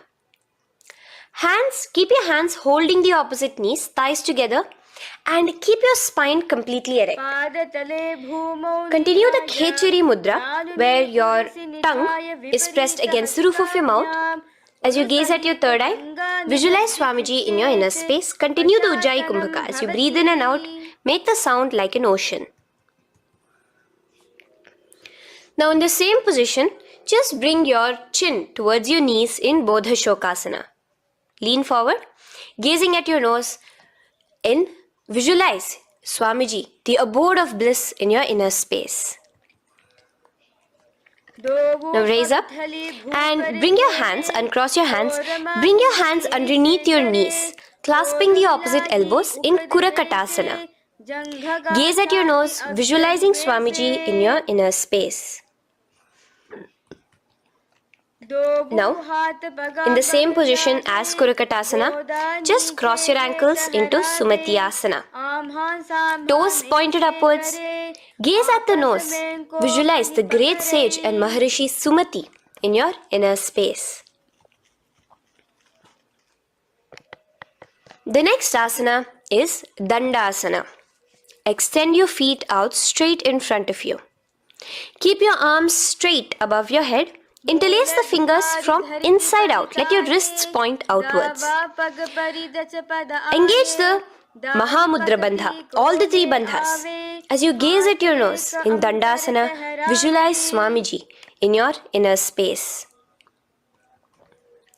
The next is Arambhasana. Now keeping your legs straight, release the Jalandhara Bandha and the Uddiyana Bandha, keeping your perineum clenched in Moola Bandha. Lean forward and down. Hold your big toes in the Prana Mudra with your index and middle fingers. Head to your knees. Do here the Nadi Shodhana Pranayama. Inhale through the left nostril, hold and exhale through the right. Visualize Swamiji in your inner space. The next is Bhidokasana. So, slightly raise your body up and bring your hands underneath your knees, extending your knees slightly up. Keep your heels a bit apart from each other and clasp your feet. Bring your shoulders down, wrapping your hands around your legs. Gaze towards your third eye, visualizing Swamiji in your inner space. So from here, let's enter into Jalandhari Pavasana. So you can actually remain in the same position with your hands underneath your calves and just bring the soles of your feet together. You might want to bring your body closer. Place your head on top of your feet with the palms facing upwards on the ground. Gaze at your nose. Visualize Swamiji in your inner space. Now slowly bring your hands out from underneath and come to a seated position. Stretch your legs out as we enter into Urdhva Paschimottanasana. Here we have a new Kumbhaka, the Pratyahara Kumbhaka, where you will feel your breath coming from your Mooladhara Chakra up to the Brahmarandra above the Sahasrara. This is the Pratyahara Kumbhaka. In Urdhva Paschimottanasana, extend your legs out, lift one foot behind your neck and lean forward and down towards your foot, visualizing Swamiji in your inner space. Now, slowly, keeping your leg behind your neck, lay onto your back as we enter into Anantasana. Hold the foot from the top with the opposite hand. Visualize yourself as infinite, endless, eternal. Gaze at your nose in Anantasana. Just now, in the same position, roll onto your elbow of the hand holding the foot. Gaze at your nose, feeling in complete control like Swamiji in Ankushasana. Slowly remove the leg from behind your neck. Take a moment to stretch, relax. Lay on your back. Bring your knees towards your chest. Bring your hands around, encircling the thighs and the calves with your arms. Roll to the left and right in Drishasana, visualizing Swamiji in your inner space. The next asana is Urdhva Paschimottanasana. On the other side, let us repeat it. Raise up to a sitting position and bring the other foot behind your neck. Lean forward and down, clasping your foot. Repeating Anantasana on the other side. Lay on your back. Bring the opposite hand to the foot. Gaze at your nose. And continuing to gaze at your nose, roll onto the elbow as we repeat Ankushasana on the other side. Now, you can release your foot and try to remain in the same position without removing the leg from behind your neck as you bring the other leg too to cross behind your neck with both your legs behind your head. Laying on your back, bring both your hands to clasp behind your back. Gaze to your nose, visualizing Swamiji in your inner space in Yoga Nidrasana. As we enter into Atmaramasana, in the same position you can uncross your hands from behind your back. Bring it up, continuing to keep it underneath the legs. Just clasp it behind your neck. So you can bring your legs out from behind your neck. Just let your hands interlace behind your neck, gazing to your nose, visualizing the Atma Rama, Bhagavan Mahavishnu within you as your soul blessing you, as you gaze at your nose in Atma Ramasana.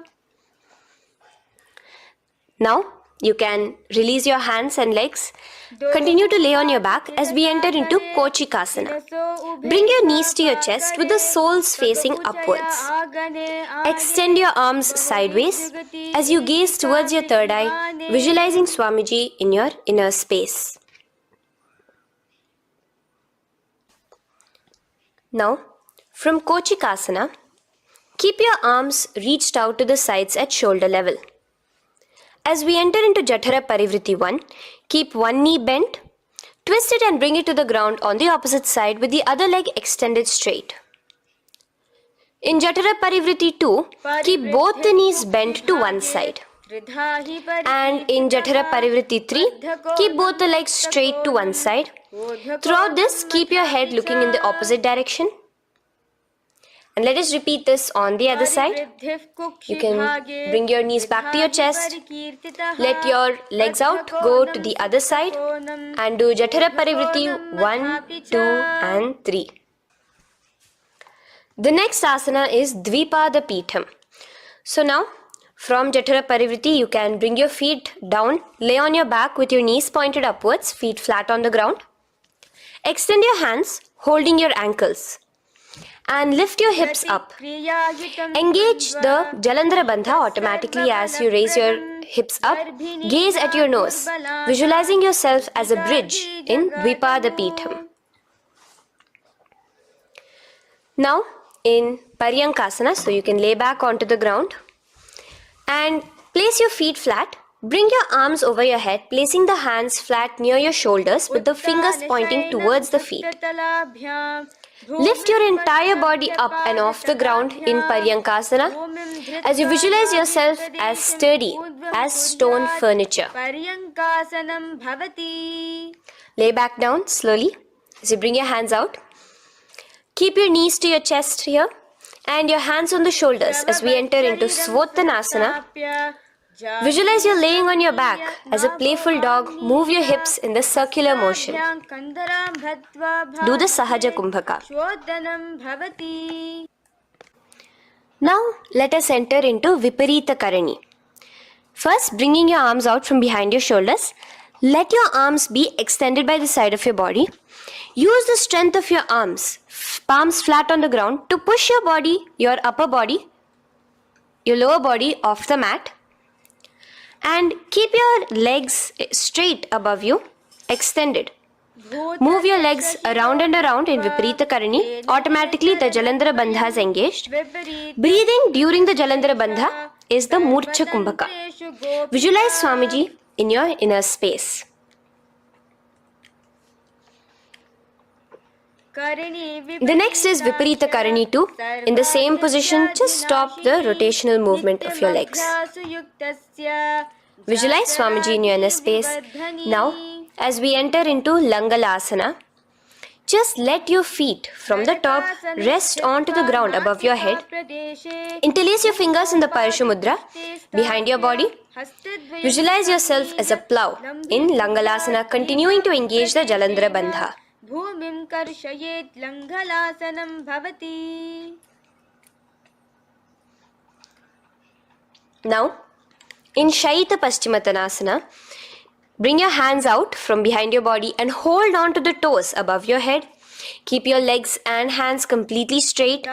Visualize Paramashiva as Shaita Paschimottanasana is one of the 84 different asanas directly revealed by Paramashiva himself. Continue to do the Murcha Kumbhaka, inhaling and exhaling with the Jalandhara Bandha.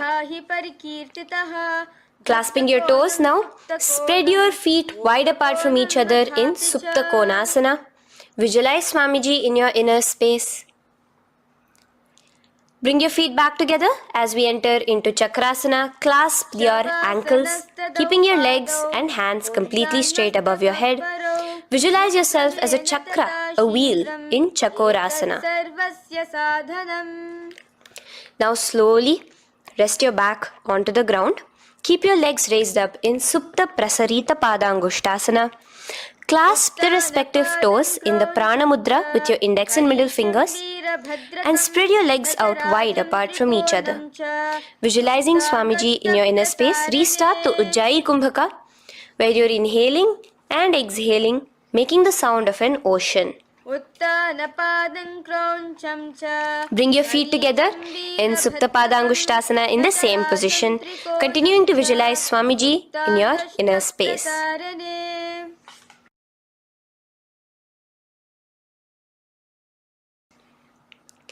Now, bring your feet, release your feet and bring them into Padmasana. As you lay flat on your back in Matsyasana, hold the opposite elbows over your head, gazing at your nose. Visualize Matsyavatara, the fish form of Bhagavan Mahavishnu. Now in the same position, put one hand over the other, extend it straight above your head. As you visualize Lord Rama in your inner space, continue to gaze at your nose. Now, slowly bring your hands to your hips as we enter into Sarvangasana. Lift your hips and legs up into the sky, crossing your legs in Padmasana. Let your hands support you, your elbows on the floor. Do the Jalandhara Bandha as you gaze at your nose in Sarvangasana. Now, bring your hips back onto the ground in Vrishchikasana. So in the Padmasana, just remove one foot alone. Keep one foot on the opposite knee as you pull the knee towards your face. Let your hands stretch out above your head, hooking forward as you raise your upper back off the ground, visualizing yourself as a scorpion in Vrishchikasana, gazing at your third eye. Do the Jalandhara Bandha, tucking in your chin to the chest. Now just switch your legs around as we repeat Vrishchikasana on the other side. Continuing to visualize yourself as a scorpion, gaze at your third eye. The next asana is Vrishapada Kshepasana. So come now to a complete flat position on your mat. Come down to a complete lying down position and interlace your fingers around your neck. Now raise both your feet off the ground. Extend one leg straight and the other knee to the chest in a bicycle motion. Alternate between extending and raising the knee again and again, bringing your opposite elbows to the respective knees. Visualize Swamiji in your inner space. Breathe in and out in the Sahaja. From Vrishapada Kshepasana, now lay flat onto the ground with your hands by your side as we enter into Marottanasana, where you will be lifting your legs one by one, touching the ears with your knees. Visualize Swamiji in your inner space. The next asana is Vrikasana. Now what you'll be doing is laying on your back. Bring the soles of your feet flat onto the ground. Stand up completely and lay back down. Visualize yourself as a wolf in Vrikasana.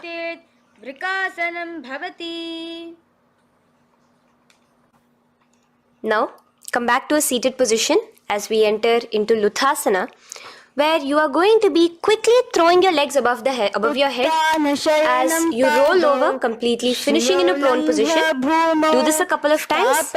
Come forward, roll over. Come forward and roll over again. Visualize Swamiji, the Supreme Pontiff of Hinduism, in your inner space. Now, take a moment to relax. Lay on your belly with your toes extended in Sarathasana. Keep your hands onto the ground by your shoulders. Now here, contract your lips and make a sound like a flute, whistling while inhaling. Visualize yourself as a ratha, as a chariot carrying warriors into battle for dharma on your back. Now from Sarathasana, let us enter into Dehalyullanghanasana. So place your palms on the ground and bring yourself to a plank position. Jump your leg forward and back between your arms, visualizing Swamiji in your inner space. Jump forward now. When your legs are between your hands, stand tall. Holding your toes with your hands, walk back and forth. Visualize yourself as a wise 60-year-old elephant in Jatyasana. Now come to a standing position. The next is a beautiful Karana, the Lolitika Karana. So keep your knees bent, feet pointing outwards again in the Aramandi position. Bend your elbows, keeping your hands at the chest level. Now swiftly move your arms across the body, bringing it back to the center and tilt your head back. Opening your chest up towards the sky, move your head in all the directions. Now stand back straight as we enter into Sarpasana. So stand erect like a rod with your arms by your side, hands touching the thighs. Visualize Devi, Kundalini, raising up and curling upwards around your body in Sarpasana. The next asana is Ushtrasadanasana. Lean forward and down, standing on top of your palms. Begin to move and walk like a camel, visualizing yourself as a camel. In the same position, continuing to walk around, switch your visualization to visualizing yourself as a horse as you start to walk around like a horse in Ashvasana. Now raise up tall as we enter into Kapota Nitakasana. Interlace your fingers behind the back Pulling them down towards your calves, open up your chest. Keep your hands in the Parashamudra. Visualize yourself as a soaring bird diving down in Kapota Nitakasana. Now, stand tall as we enter into another Karana here, the Tala Pushpaputam Karana. Bring yourself to the Aramandi with your hands in the Namaskara Mudra. Simultaneously now, open up your palms while raising one heel off the ground, slightly lowering the waist and shoulder of the heel you have raised. Visualize you're offering a bouquet of flowers to Paramashiva as you come back to a standing position and repeat this on the other side. Let's do this a few times, offering flowers to Paramashiva. Now, come to a standing position. Stand straight and bring your hands together in the Namaskara Mudra. Slightly lean forward. Visualize yourself as a rhinoceros. Your hand is the horn as you gaze at your nose in Khadgasana. The next asana is Utthanotthanam. So come to a standing position and sit down all the way as low as you can to the ground and stand up. Do this again. Sit down. Stand up and again. Sit down, stand up.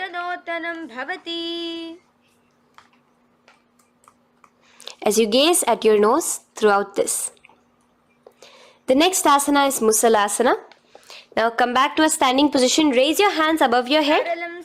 Tall as you jump up and down repeatedly. Visualize yourself as a mace.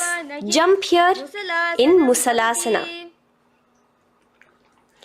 The next asana is Uchirshaka. So come back to a standing position. Pull the sole of one foot towards your belly. Now with the other leg, sit down and stand up. Release the leg. Pick the other leg up, pull it towards your belly. Sit down and stand up in Uchirshaka as you visualize Swamiji in your inner space, gazing at your nose. The next is a Karana, which we will be entering into. The Parshvajanu Karana. So again, bringing yourself to the Aramandi position. Bend and lift one knee towards your chest, pointing the toes downwards. Keep your arm around the knee, holding it with the hand in a fist. Let the other hand hang down on the thigh, wrist twisted, fingers pointing inwards. This is the Parshvajanu Karana. Now slowly release. As we enter into Tandavasana, stretch one leg out straight in front of you as you alternate between sitting and standing. Visualize yourself fiercely dancing as Paramashiva. Raise the foot to the inner thigh of the opposite side. As we enter into Brahmanasana, let your hand be resting by the sides. Keep your standing leg erect like a rod. Visualize yourself being blessed by Lord Brahma. Now, you can bring the left foot around the right knee and rotate it, tucking the left toes on the other side of the right calf. Simultaneously, cross your left arm below the right, bring your palms together in the Namaskara Mudra. Visualize yourself as Lord Garuda in Garudasana 3. Now slowly uncross your legs and hands as we enter into Ekapadasana, coming to a standing position. On the right leg, bring your left foot to the opposite thigh with your hands relaxed by the knees. Now take a hold of the raised foot with your hand in the Prana Mudra. Stretch your leg out wide, out to the side, and rotate your body quickly on the standing leg. Visualize yourself as the North Pole star in Dhruvasana. From here now, in the foot which is in your hand, just slowly, once you finish the rotating movement, in Trivikramasana, bring it up towards the back of your neck.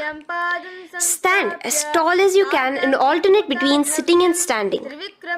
Visualize Bhagavan Mahavishnu in your inner space. Now you can take the leg out from behind your neck and stand straight. As we repeat the Parshvajanu Karana on the other side, bring your knee up to your chest, clasp your knee in a fist while the other hand comes to the opposite thigh. Hold there for a second and stretch your leg out In Tandavasana, sit and stand. Visualize yourself fiercely dancing as Paramashiva. Bring the foot to the inner thigh, standing straight like a rod. Get your hands by your sides. Visualize yourself being blessed by Lord Brahma. In Brahmanasana on the other side. Move into Garudasana 3 on the other side as you rotate your leg over, your hand under. Visualize yourself as Lord Garuda. And uncross yourself as we move into Ekapadasana on the other side. Bring your foot to the inner thigh, to the root of the thigh, and stand straight. Clasp your toes, stretch it out as we go into Dhruvasana on the other side. Visualize yourself as a pole star rotating quickly. Come back to a standing position and bring your foot behind your neck. In Trivikramasana, sit and stand. Visualize Vishnu, Bhagavan Mahavishnu in your inner space. Now, stand tall as we do the Samanakha Karana. Stand with your feet close together, toes slightly pointed outwards. Keep both the hands to the side of the body. Take a moment to breathe in and breathe out and relax. Now, slowly relax and from the standing position, slowly bend forward, bringing both your hands underneath your knees. Now once you have squatted down fully, interlace the fingers together in the Parashamudra. Bring that interlaced fingers in front of your navel. In Gorakanjali Asana, visualize the great sage Goraknatha, the founder of the Natha Yoga Hindu Sampradaya. As you do the Jivachala Kumbhaka, engage the Moola Bandha. The next asana is Kanchyasana. So now just slowly unwind your hands from each other, from your navel, and now bring your hands from the opposite side inwards underneath your calves and wrap your hands around your back. Hold them together in the Parashamudra. Keep your body, your upper body upright, visualizing the Supreme Pontiff of Hinduism in your inner space. The next is Bhairu Asana. So slowly unclench your hands and bring them out from underneath your legs. Keep your feet and knees together and in a squatting position, bring your hands behind your back, clasping them together, remaining in the Parashamudra. As you gaze at your navel center, visualize Bhagavan Kala Bhairava, the Lord of Time, in your inner space. The next asana is Varahasana. Now to gain your balance, you can lightly spread your legs apart and bring your hands to the back of behind you in the Anjali Mudra, palms together. Visualize a boar, one of the 10 incarnations, the Varaha Avatara of Mahavishnu, gazing at your nose. Now slowly relax, bring your hands out from behind you as we move into Pripithasana. With your hands in the Prana Mudra, with your index and middle fingers, clasp the respective big toes and come to a half squatting position where your hips are at your knee level. Visualize Swamiji in your inner space as you do this asana, Pripithasana. Slowly let go of your feet and place your palms flat on the ground in front of you with the fingers wide for balance. We're going to be balancing here in Bakasana. Place your knees on the back of your arms. Focus your eyes on one spot as you raise your feet off the ground, balancing here. Visualize yourself as a crow. The next asana is Shushtanga Kapali Asana. So now come to a kneeling position. So from there itself, you can directly put your head onto the ground, or else come to a kneeling position and place your head onto the ground. Palms spread for support. Raise your body onto your head, bringing your legs into the Padmasana. Gaze at your nose. Visualize Swamiji himself in your inner space. Come down now, uncrossing your legs as you come down. Sit onto your knees, keeping the toes flat. Now, let your heels come outside of the hips Keep your hands on your knees in Guptasana, sit straight. Keep your gaze on your nose. Visualize you're sitting in the sacred secret seat with Paramashiva and your Guru, Swamiji himself. Now we are going to be kicking up into a handstand. So get ready, place your palms on the ground, fingers wide for support. Do take support of a wall if you need it. And lift your body up straight above your hands. Visualize you are a tree in Vrikshasana 2 with deep roots into the ground. Breathe in and breathe out slowly. In the same position as we move into Shibhu-asana, switch your gaze to the third eye. Hold it there for a few seconds. And relax. Bring your feet back to the ground. Now, lay flat onto the ground in a plank position. And slowly lower your body towards the ground and push yourself up again. In Matsyasana 2, go down and come up, visualizing yourself as a fish. The next asana is Sarpasana 2. So here you're going to lay prone, completely flat now. You can lower yourself to the ground. Bring your hands to the hips. Extend your legs together and point your toes backwards. Lift your chest up and move left to right. You're moving like a snake while visualizing yourself as a snake in Sarpasana 2. Relax slowly, bringing your chest back to the ground. Now, keep your feet together, pointing backwards. As you bring your elbows onto the ground, rest your upper body on your elbows. Bring your hands together in the Padma Mudra with your little fingers and thumbs together and rest your chin on your hands. Niralambanasana, where feeling yourself completely supported, knowing that Swamiji is there in your life. Now, slowly relax, place your palms on the ground beside your chest and push yourself up, your hands straight up completely. As you bend your knees, bringing your feet to touch the top of your head. Lean your neck back, touching your head with your tip of your toes. See yourself, visualize yourself as an umbrella, protecting your Guru from the sun's rays in Chhatrasana. Slowly relax, you can bring your feet down. As we move into Vajrasana, just push your body back and sit on top of your knees, with the heels flat on the ground. Now stretch your arms in front of you with the palms facing downwards. Place your forehead on the mat.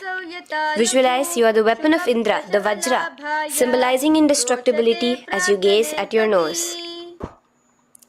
As we enter into Meshasana, raise yourself into the same Gajasana position on your hands and legs with your hips pointed upwards. And alternate striking the ground with the opposite hands. Experience yourself, visualize yourself as a powerful ram as you alternate striking the ground in Meshasana. Now stop striking the ground, bring your palms down again. As we move into Ajasana, kick your legs off the ground and lower your forehead to the mat. Let's do it again. Kick your legs off the mat. Lower your forehead to the ground. You are unborn, existing for all of eternity in Ajasana. Now, come to a seated position as we move into Dhanantara Asana. Sit on your heel with your legs together. Pull your toes underneath you. As you bring your hands top of the knees, gaze at your nose, visualize Swamiji in your inner space. Here, do the Ujjayi Pranayama, inhaling and exhaling like an ocean, Dhanantara Asana. From Dhanantara Asana, now interlace your fingers in front of you and then behind you. Stretch your arms towards all the sides, backwards, forwards. Giving a massage to the various different joints and muscles in your body. Lean forward, get up again. Continuing to visualize Swamiji in your inner space. Relax your hands and now take your respective heels and point them outwards, outside the side of your hips. Keep your hands on your knees with your thighs and knees resting on the ground, spine straight. Visualize yourself as Lord Garuda in Garudasana 4. You have Mahavishnu and Mahalakshmi on your back as you are flying. The next asana is Ananda Mandirasana. Now you can continue to remain in the same position. You can bring your feet pointing inwards. Use your hands to clasp underneath your ankle. Make sure your knees are spread out wide. Gaze at the third eye. Visualize residing in the blissful space of a temple. You are in a temple in Ananda Mandirasana. Now, as we move into Mandukasana, keep your knees wide and sit on top of your ankles. Your hands underneath your knees. Gaze to your nose. Visualize yourself as a frog. Suck in your stomach in the Uddiyana Bandha. And remember to do the Manduki Mudra, your tongue, your frog-like tongue, catching the nectar dripping from the Sahasrara Chakra in Mandukasana 2. Now, as we move into Narasimhasana, tuck your toes in and sit on top of the heels. Place your palms on the ground, spread your fingers wide and spread your knees apart onto the ground too. Gaze towards your nose, stick out your tongue and exhale forcefully, visualizing the Narasimha Avatara, the form of Mahavishnu as a half lion and half man. Now just raise up, bring your hands off the ground. Here we'll be doing a new pranayama, which is the Bhishraka pranayama, as we enter into Bhishrakasana. So continue to keep your knees and feet on the floor. As you bring your hand up to your face, make a hollow of your palms and place it over the mouth. Keep your thumbs under your teeth and close your lips. Gaze to your nose. Inhale through your left nostril, exhaling through the mouth. Gaze at your nose again. Visualize yourself as Devi, presiding over any and all minuscule fears you may have within you. Now moving back into the Ujjayi Pranayama, let us do Makadasana. So you can take your hands off your face and slowly remaining in the same position, bring it to your armpits. Bring your fingers to your armpits. Imitate as if a monkey is scratching. As you gaze to your third eye, visualize yourself as a playful monkey in Makadasana. From Makadasana, let's move into Vajra Sangharasana. So you can slowly lift your knees off the ground, just balancing on your toes, sitting on the heels. Bring your hands behind your back and clasp the opposite elbows. Gaze to your nose, embody a diamond. Visualize yourself as a diamond-like strength for yourself and your Sangha. The next asana is Khanjanasana. So now you can uncross your hands. Rest on top of the heels with your knees on the ground. Keep the toes down, ankles crossed behind. Place your palms on the mat to your side. Suck your stomach in the Uddiyana Bandha as you gaze at your nose in Khanjanasana. Now, you can uncross your ankles and just sit with your toes flat. Keep your knees wide on the floor. Rest your hands on the knees. Just relax the Uddiyana Bandha, just sucking in your perineum in the Mula Bandha. Gaze at your nose, visualize yourself as a turtle with a stable body and mind to live for hundreds of years. And without changing anything in your physical posture, just visualize yourself uniting with Swamiji himself in Yogasana. Now, raise up onto your knees, cross your ankles behind your back until the feet are coming towards the opposite knees. Now, bring your hands behind you and hold on to the calves with the fingers inside, the thumbs outside. Gaze at the third eye as you visualize yourself in a space of oneness with Paramashivoham himself as Swamiji. Now you can uncross your ankles, come back to standing on your knees as we enter into Ushtrasana 2. So now, in a kneeling position, bend backward, hold your ankles with your hands. Keep your arms straight. As you push your hips forward and tilt your head backwards, visualize yourself as a camel in Ushtrasana 2. Slowly, in the same position, Lower yourself onto your back in Jatyasana 2. As you are lowering yourself, experience yourself as a blooming lotus. Bring your head, the back of your head onto the mat. Gaze to your nose. Now, let's move into Viratasana. So, try your best to do this without the support of your hands, but you can use your hand support if needed as you raise up from Jatyasana and back down. Raise up and go back down as you gaze at your nose. Raise up and go back down. Visualize Swamiji in your inner space. Now from Viratasana, raise your hips up higher, bringing your forearms onto the mat behind you in a short back bend posture. Hold the back of your heels in Kapotasana. Visualize yourself as a beautiful dove, a Kapota, in your inner. As we move on from Kapotasana into Varasana. So stand upright on your knees with the toes tucked. Hold your arms with the opposite hands.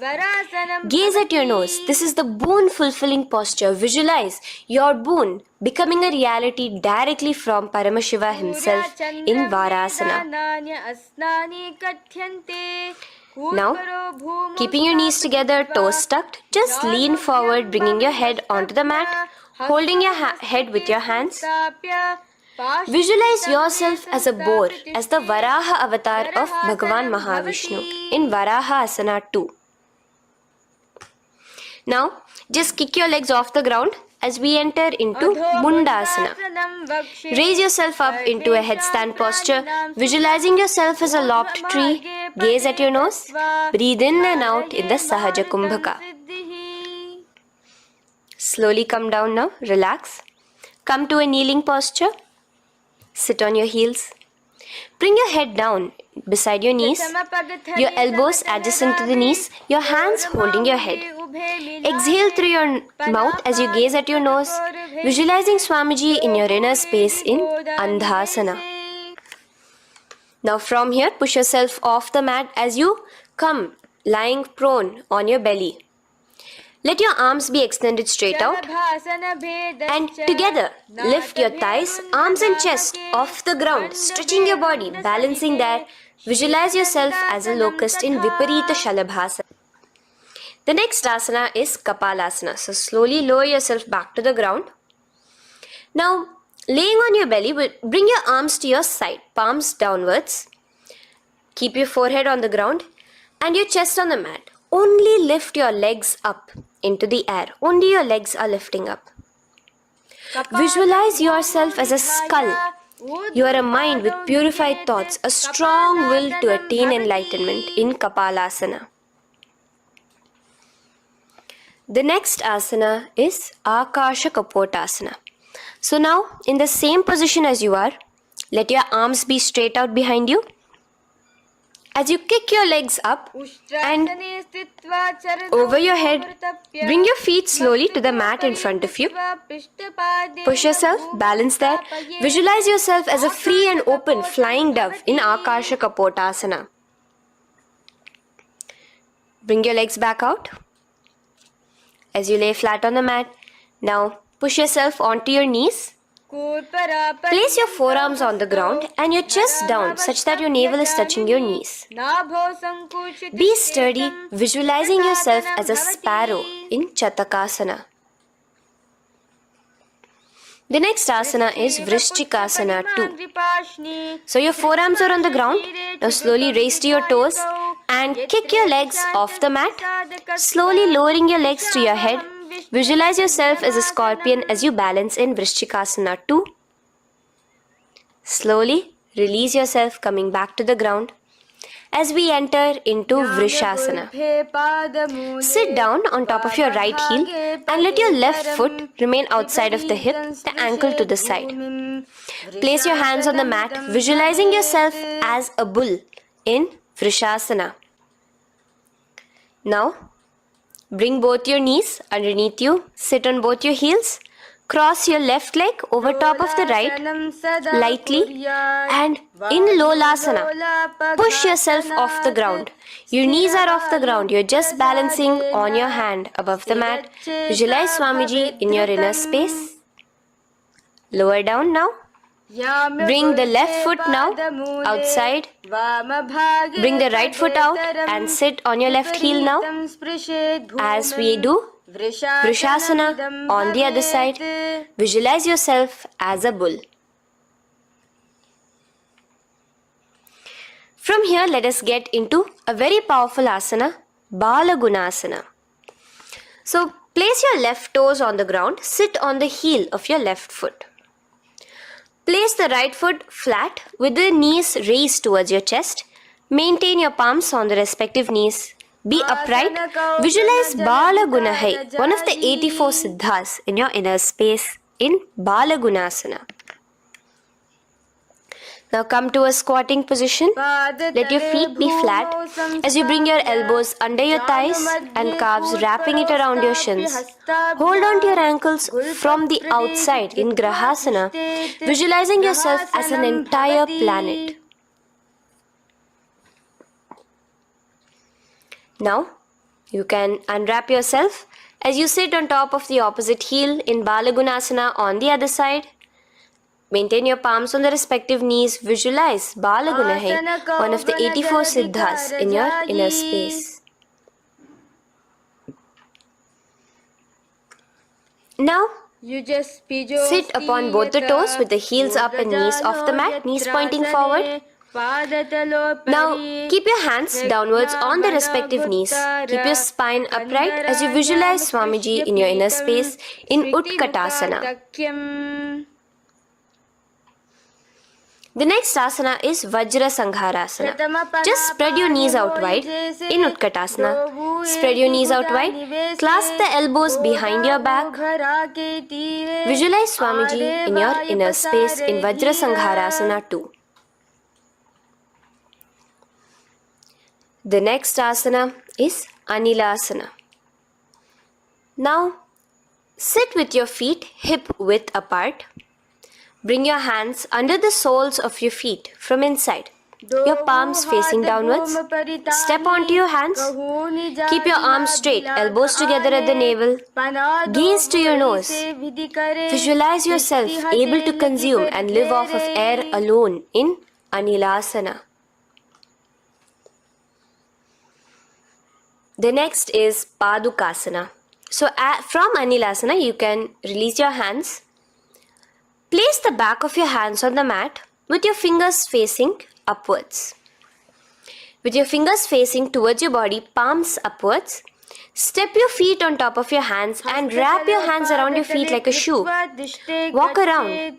Visualize you're wearing padukas, walking across the length and breadth of the world in Padukasana. Now bring your palms onto the ground. Stop moving around as we move into Kukutodana. Kick your feet up into the air and let them fall back down. Let's go up again and come down. Kick up and go down. Visualize yourself as a rooster in Kukutodana. The next is Viparita Nrityasana. So as you're kicking yourself up, you can go up into a complete handstand posture, which is Viparita Nrityasana. Do take support if needed. And move around on your two hands as if you are dancing in Viparita Nrityasana. Slowly come back down to a standing position. Lean forward and let your feet be slightly apart from each other. Bring one palm down on the mat with the arms straight. Bring the opposite hand to your head and be stable in Kunjarasana. Now just put that hand down as you bring the other hand to your head, repeating Kunjarasana on the other side. Be stable here. Now you can squat back down onto the ground. Keep your feet flat. Hold your respective ankles and lift your feet off the ground in Kadamba Asana. Visualize yourself as a Kadamba tree, a pious tree that promotes a long life. The next asana is Pavana Muktasana. Now sit back down onto the ground, bring your knees towards your chest. Let your hands wrap around your knees, hold it close to your body. Visualize all the excess vata, air, just balancing and releasing in your system in Pavana Muktasana. Now, let us move into Chakorasana. So first stretch your legs out in front of you. Bring one leg behind your head. Now place both hands on the ground and lift your body off the ground while lifting the other leg too, up straight. Visualize yourself as a powerful source of energy. Gaze at your third eye in Chakorasana. Slowly relax back down. Now hold your left toes with the left hand, index and middle fingers. Pull the foot to the left ear. We are entering into Dhanurasana 2. Extend your right leg out, keeping straight. Hold the big toe with your right hand. Visualize yourself as a bow in Dhanurasana 2. The next is Ashtavakrasana. So lift your left leg over top of the left shoulder. After releasing your hands, bring the right foot across and hook it on top of the left foot. Lean forward and down, keep your palms onto the ground. Extend your legs out to the left, lift your head up and chest. You're completely balancing only on your hands as you visualize yourself as a flying crane in Ashtavakrasana. Now slowly relax down. From here, bring your right foot to the left thigh and your left foot flat onto the ground. Knees raised up. Have your left shoulder underneath the respective leg and place your hands flat on the ground. Gaze towards your third eye. Visualize you are immortal, able to exist solely from prana alone in pranasana. From here, moving into Parshva Matsyendrasana. Place your right foot at the root of the left thigh. Then the left leg by the side of the right knee. Hold the left leg by the right hand. Twist your body out. Remain steady here, gazing at the third eye. Visualize Matsyendranatha, the great Rishi, Yogi, master of Hatha Yoga, in your inner space. Now slowly unwind yourself. As we repeat Chakorasana on the other side, lift the other leg behind your head. Place both your hands on the ground and keep your entire body off the ground straight up. Gaze at your third eye, visualizing yourself as a powerful source of energy. Now relax back onto the ground. Let's repeat Dhanurasana 2 on the other side. Clasp your respective hands with the feet. Pull one foot back, the other foot extended forward. Visualizing yourself as a bow. Release your feet as you cross them over each other, over top the shoulder in Ashtavakrasana on the other side. Raise off the ground. Visualize yourself as a flying crane.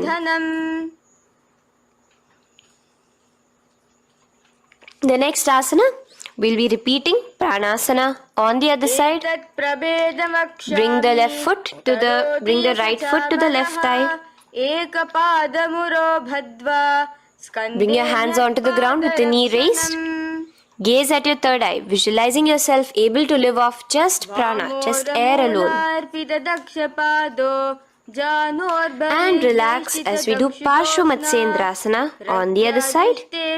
Twist yourself, visualizing Matsyendranatha, gaze towards your third eye. And from there, let us enter into Ardha Paschimottanasana. Keep one leg straight and press your perineum with the other heel. Bring your chest forward and down.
Paramashivoham Om Nityananda Paramashivoham Om Nityananda Paramashivoham Om Nityananda Paramashivoham Om Nityananda Paramashivoham Om Nityananda Paramashivoham Om Nityananda Paramashivoham Om Nityananda Paramashivoham Om Nityananda Paramashivoham Om Nityananda Paramashivoham Om Nityananda Paramashivoham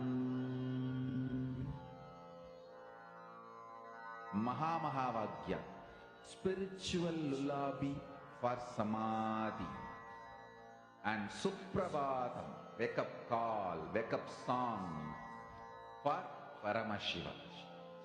This Mahamahavagya is spiritual lullaby for you to fall into Samadhi. Suprabhatam, wake up song for Paramashiva to wake up in you. Just remember this one powerful cognition. This Mahamahavagya puts me in Samadhi. This is spiritual lullaby for Samadhi, and Suprabhatam, wake up song for Paramashiva in me, for Paramashiva to manifest.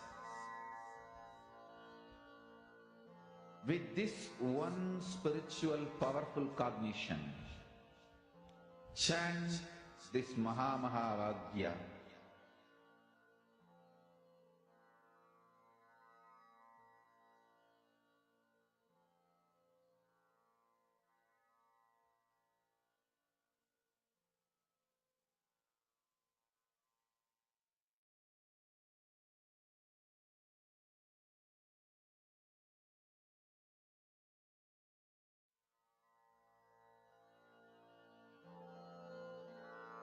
Mahamahavagya, spiritual lullaby for Samadhi, and Suprabhatam, wake up call, wake up song for Paramashiva, for Paramashiva to manifest. With this one spiritual powerful cognition, chant this Mahamahavagya. Om Nityananda Paramashivoham Om Nityananda Of the Natha Yoga Hindu order. Now release the Jalandhara Bandha. Continue to keep the Mula Bandha engaged throughout the whole sequence. As you raise one foot to the opposite thigh, bring your hands to your face in the Shanmukhi Mudra, closing your eyes with your index finger, nose with the middle finger, ears with the thumbs. Gaze at your third eye as you meditate on Swamiji himself, the Supreme Pontiff of Hinduism.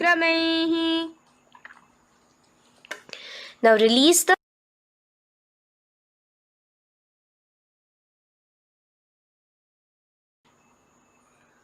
Shanmukhi Mudra.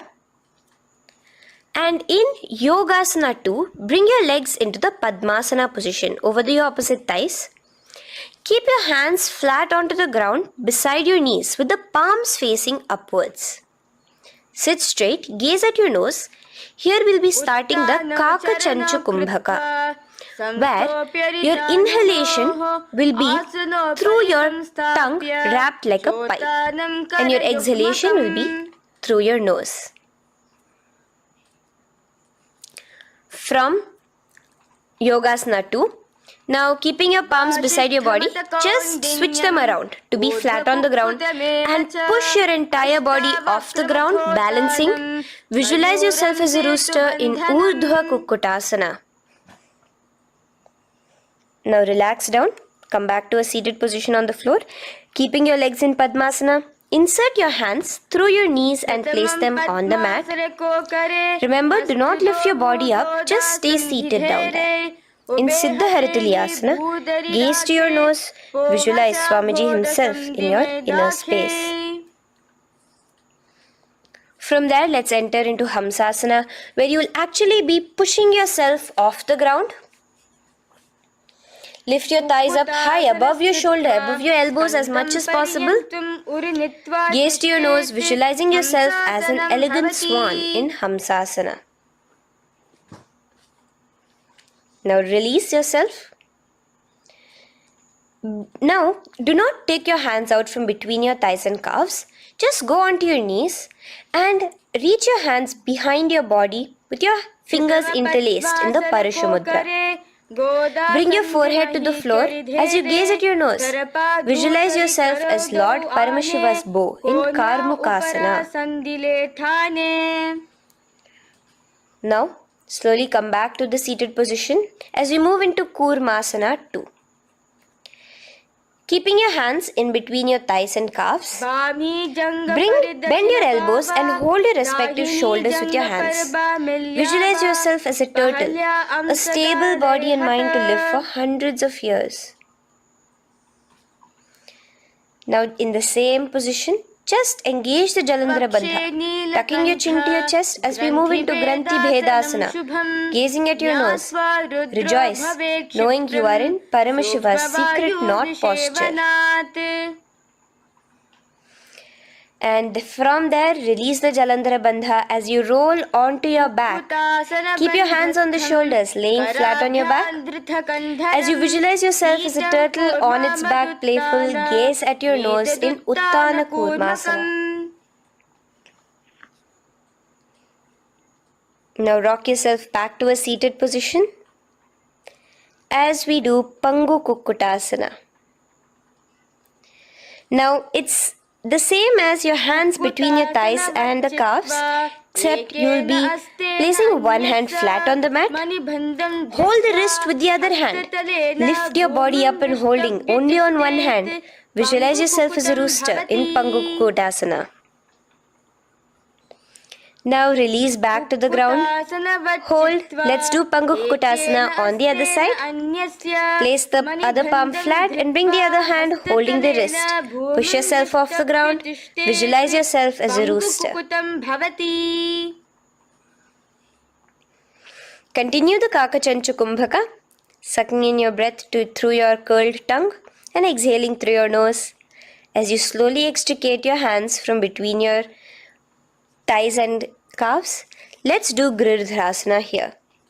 So now, interlace your fingers in the Parashu Mudra as you place your elbows on the feet, remaining your legs in Padmasana.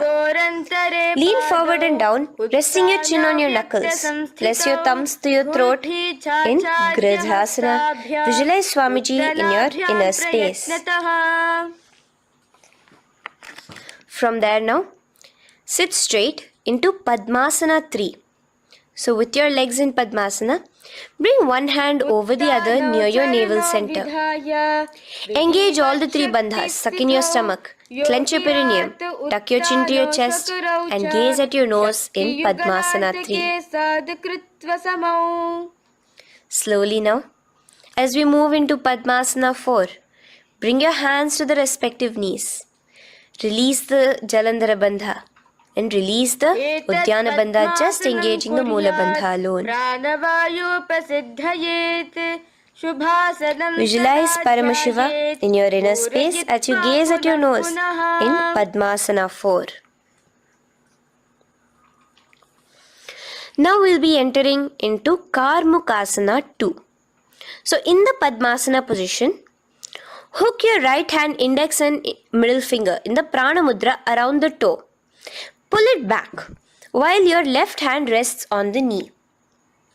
Now, as you visualize yourself as Paramashiva's bow, just release your right foot, bring your left hand to the right toe, and let your right hand be on the right knee. Now from here, let's do Karmukasana 3. So you can release your toes, cross your hands behind your back, continue to keep your legs in Padmasana, and with your respective hands, cross behind your back. Hold on to the toes in the Prana Mudra. Engage all the 3 bandhas, suck in your stomach, clench your perineum, tuck your chin to your chest. Visualize yourself as Paramashiva's bow in Karmukasana 3. Slowly relax the bandhas, just keeping the Mula Bandha. Continue to hold on to your toes. Release the Uddiyana Bandha and the Jalandhara Bandha. Switch your gaze to the third eye. Visualize you are Paramashiva's third eye itself. Anything you come across, you just rejuvenate it, destroy it in Dridhasana. Now, try to keep your hands at the toes. If not, just keep your hands crossed behind you as you lean onto your back in Padmasana, where you are entering into the Nagrasana position. Lay flat onto the back, visualizing yourself as a snake. Gaze at your nose in Nagrasana.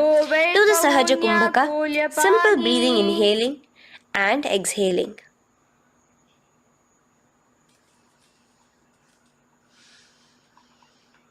Now bring your knees to your chest. Let your hands wrap around your knees. Slowly uncross your Padmasana and bring your knees to your chest. Bring your hands to the Parashamudra, the fingers interlocked on top of your knees. As you pull your chin up to your knees, visualize yourself as a ball in Kandukasana. Now relax. Bring your feet onto the ground, the knees pointed upwards in Urdhva Pavanasana. As you interlace your fingers, bring the interlaced fingers behind your head. Laying down, gaze at your nose in Urdhva Pavanasana. The next asana is Marakata Pithasana. Now, from behind your head, take your hands out and clasp onto your feet. Just step lightly onto your palms. As you push your hips up into the sky, automatically engaging the Jalandhara Bandha. Visualize yourself as a powerful alpha ape in Marakata Pithasana. In the same position now, bring your hands to your hips as we enter into Uttanashiki Pitakasana. Let your weight rest on your elbows as you stretch your legs out straight. Gaze at the nose. Visualize Swamiji in your inner space. From there, continuing to rest on your elbows, kick your feet up high into the sky in Narakasana. Stretch your palms out behind you, flat on the ground. Balance there. Visualize yourself blissfully traveling through hell unscathed in Narakasana. Bring your hands to your hips now as we move into Tiryanaukasana. Angling your legs down at an angle, visualize yourself as a boat crossing the ocean of samsara in Tiryanaukasana. Now from there, come back straight as we enter into Dhwajasana. Keep your legs up high above your body, your hands stretched out down behind you. As you push yourself up, visualize where Kailasa's flag respected across all nations in Dhwajasana. Hold there for a few seconds and relax now. Flat onto the ground, palms slightly away from your body. Do not move at all in Mritasana. Your body is dead. Visualize that. Visualize the Supreme Pontiff of Hinduism liberating you. Let your awareness travel to all the parts of your body in the Shakti Chalan Mudra as we do Mritasana.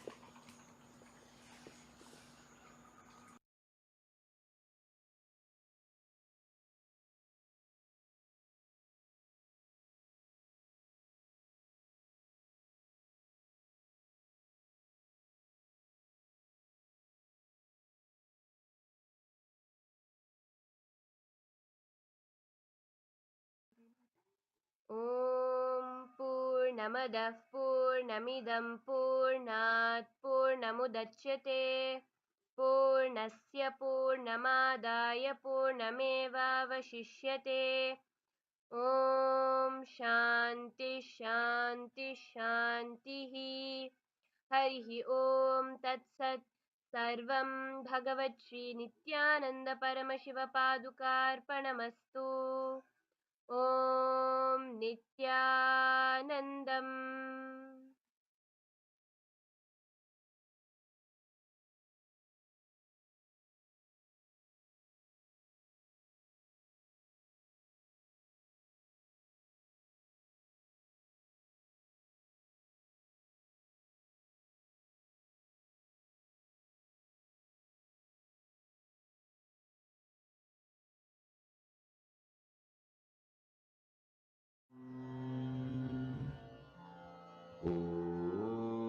नित्यानन्दं परमसुखदं केवलं ज्ञानमूर्तिं द्वन्द्वातीतं गगनसदृशं तत्त्वमस्यादिलक्ष्यम् एकं नित्यं विमलमचलं सर्वदी साक्षिभूतम् भावातीतं त्रिगुणरहितं सद्गुरुं तं Namami.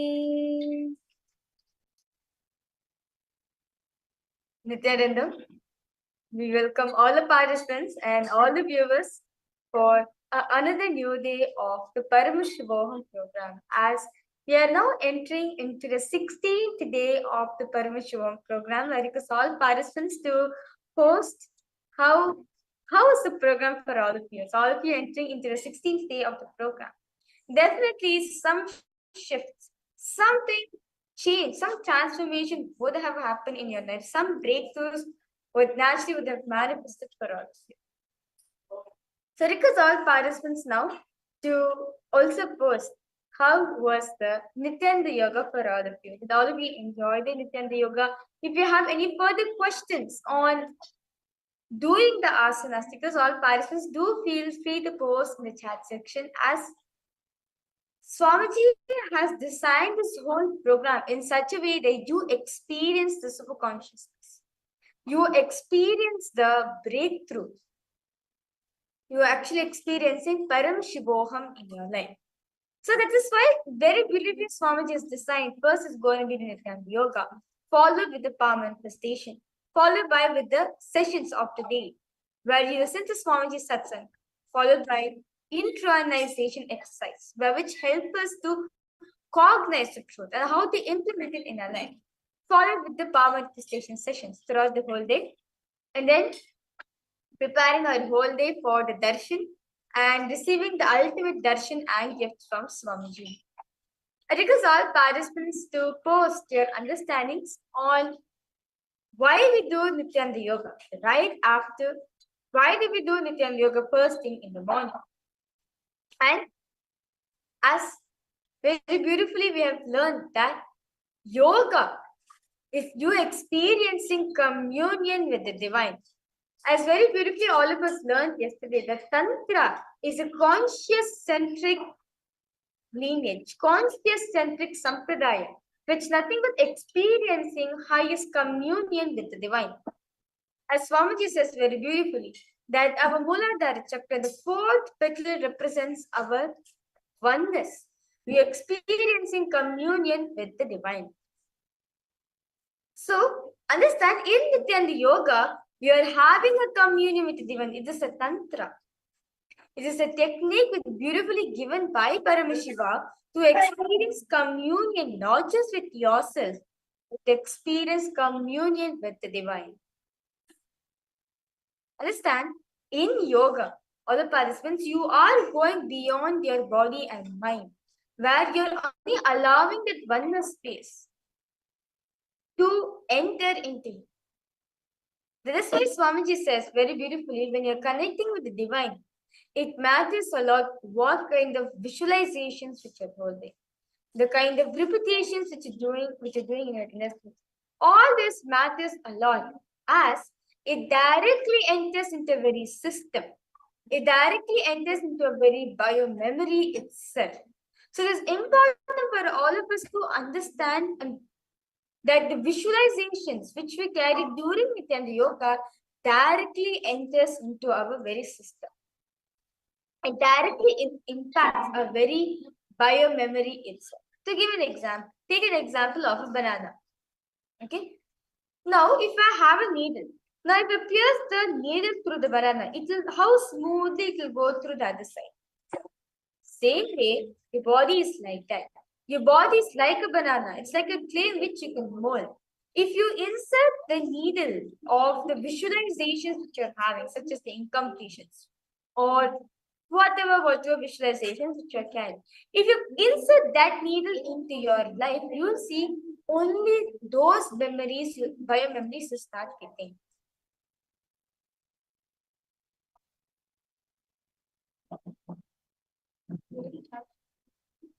All participants understanding? See, so your body is like a banana, which when you allow the needle of your incompletions, of all your patterns, all the visualizations which you carry, if you allow the needle to pierce through your system, you will see that you'll directly get that biomemory. As Swamiji says, the person who you're thinking about, even though you're not in physical contact with them, but you get their biomemory. You get their incompletions, and also you get their incompletions. You get their very biomemory itself within your system. So as Nityanda Yoga, understand, Swamiji says Nityanda Yoga is a very important, it's a very sensitive thing which all of us are practicing. So it's important for all of us to do the visualization and japas. But the visualization, Swamiji says the power of visualization is so powerful, it actually manifests as a reality. For example, when you are doing the Mandukasana, it is expected for you, all of you, to visualize yourself as a frog. Understand, you imbibe the qualities of a frog. If in Gajasana, if you visualizing yourself as an elephant, you get the strength like an elephant. If you are in Ashwasana, if you're visualizing like a horse, you get the biomemory of a horse, how a horse runs faster. So understand, visualization plays a major role in Nityanda Yoga. It is important for all of us to understand why visualization is one of the components which Swamiji is given. And also the mantras, the chanting of the pramanas, and also the japas, the repetition within your throat center is also important role. When you are chanting the Mahavakyas, when you are chanting the japas, the sacred repetition, you will see that the sound which is created by the japas, understand, all these japas are beautifully given in the Hindus and the Vedic texts, that just by repeating this, intense energy gets into your system. You will see a lot of healing energy enters into you. And since these japas, these repetitions of the sacred syllables contain such high frequency, high voltage of energy, your body also gets that. Your body is infused with lots of high energy, which helps you to manifest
Understand? So I request all the participants.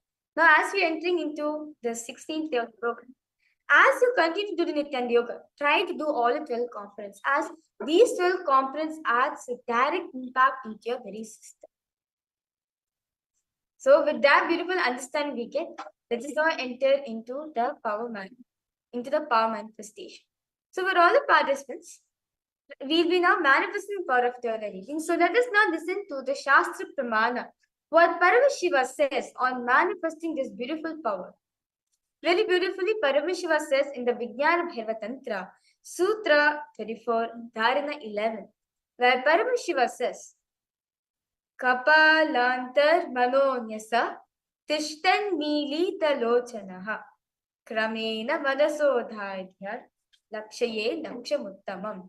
Paramashiva was saying that when you're fixing the mind on the inner space within the crown center and sitting stably without any movement, having the eyes closed in succession, by that stability of the mind in inner space through the power of the third eye, one directly sees the ultimate goal, Lakshman, by having the vision beyond the sight that reveals any object or place, attaining the space of oneness with the source Paramashiva.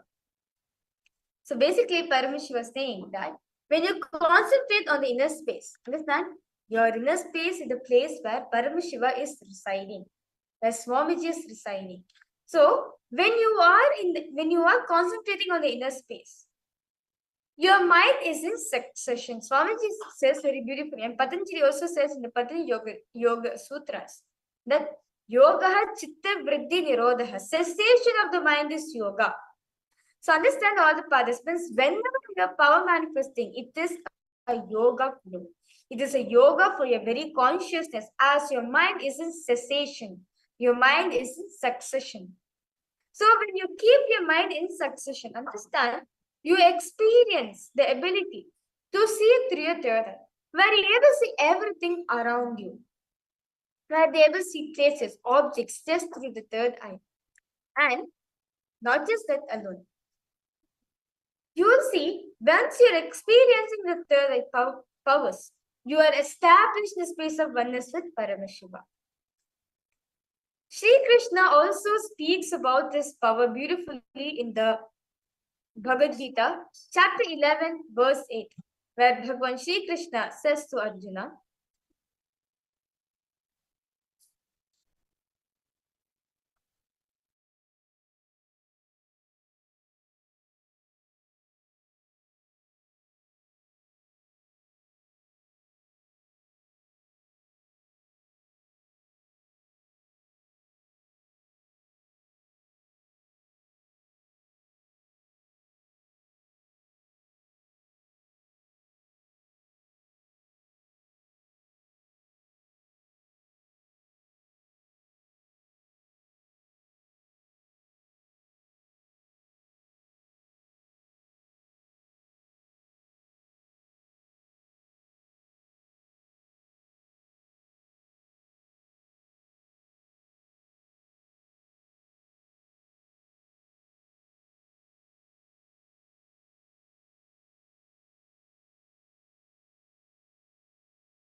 for all participants, sorry for the interruption.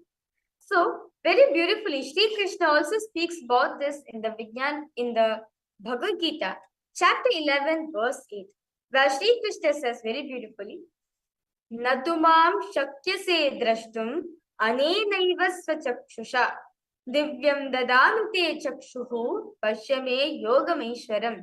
Sri Krishna is saying, the meaning goes, But you cannot see my cosmic form with these physical eyes of yours. Therefore, I grant you the divine third eye vision. Behold my cosmic opulence. So basically, Krishna is saying to Arjuna that the two physical eyes which you're carrying does not have the ability to see, to perceive my cosmic form as it is limited. Therefore, I initiate you in power of third eye. The Divya Chakshu, Divyam Dadamite Chakshu means what? I'm initiating the third eye. Let me give you the Divya Chakshu, third eye, so, which has the ability to see my cosmic form as it is limitless, as it is without any bound. So, understand in the 11th chapter of the Bhagavad Gita, which is called the Vishwarupa Darshana Yoga. In that chapter, Arjuna sees Krishna through his third eye, as the whole 11th chapter, the whole description of Sri Krishna's cosmic form as this narrated by Arjuna, as he sees Sri Krishna through his third eye. Very beautifully, in Swamiji's own life also the same thing happened. And Swamiji says very beautifully, I was at the age of 12, I was sitting in the Koran hillock called the Pavlik Kundra. At the time, Swamiji was sitting and seeking, contemplating on various truths of what is pain, why do we experience pain. In the deep seeking itself, Swamiji was experienced everything around him. He was able to see everything around him, above him. The whole 360-degree visions, 10 directions, everything Swamiji was able to see. Not just that, Swamiji was able to feel everything as him. Swamiji says very beautifully, the skin of the stone on which he was sitting and the skin of this body both carried him equally. In both, Swamiji felt his presence. Whether the setting sun or the rising moon or the temple tower or the Arunachala hill, the plants, shrubs, bushes, everything Swamiji is able to see and feel as part of him. Swamiji says, the idea that something was inside of me and outside of me broke, as there was nothing outside of me, as everything was part of me. I could feel everything around me. And Swamiji says that first was able to see the whole 360-degree visions. And the next moment, Swamiji realized not just was able to see, was able to feel all of that as him. With that beautiful understanding we get from the Pramanas. From Swamiji's own life, how Swamiji manifested this power.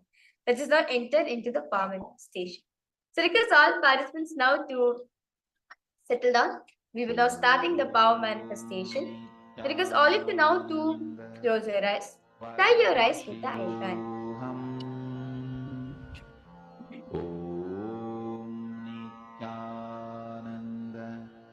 Paramashivoham Om Nityananda Paramashivoham Om Nityananda Paramashivoham Om Nityananda Paramashivoham Om Nityananda Paramashivoham Om Nityananda Paramashivoham. All participants now to close your eyes, tie your eyes with the eye band. Now, just enjoy the beautiful space with Swamiji. Understand? Darkness, yes, it is unknown. It creates fear in all of us. But you are with Swamiji. It is no more a darkness. It is the personal space with Swamiji. Because all participants now, visualize Swamiji in your inner space. That beautiful form of Swamiji which you enjoy the most, which you connect to. Connect to Swamiji. Om Nityananda Paramashivoham Om Nityananda Paramashivoham Om Nityananda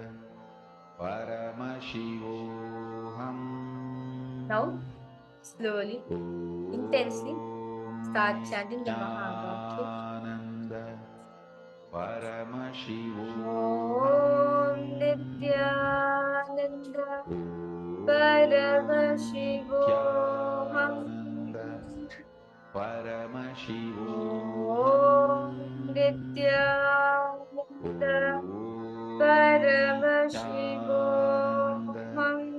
Paramashivoham Om Nityananda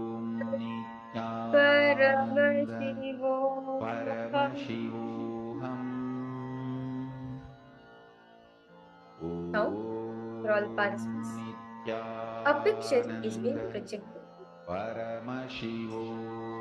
Just ask Swamiji to reveal what is the picture which has been projected.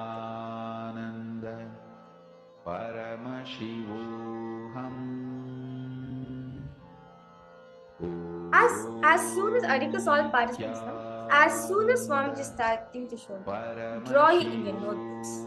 Is Swamiji showing something like a what is Swamiji showing? Exactly, just start drawing in your notebooks. I request all participants now to have the book and pencil with you or the pen. What is Swamiji showing? Exactly like that, draw it on your notebooks. And intensely chant the Mahavakya. Paramashivoham. Om Nityananda Paramashivoham. Om Nityananda Paramashivoham. Paramashivoham. Om Nityananda Paramashivoham. Om Nityananda Paramashivoham. Om Nityananda Paramashivoham. Om Nityananda Paramashivoham. Om Nityananda Paramashivoham. Om Nityananda Paramashivoham. Om Nityananda Paramashivoham. Om Nityananda Paramashivoham. Om Nityananda Paramashivoham. Om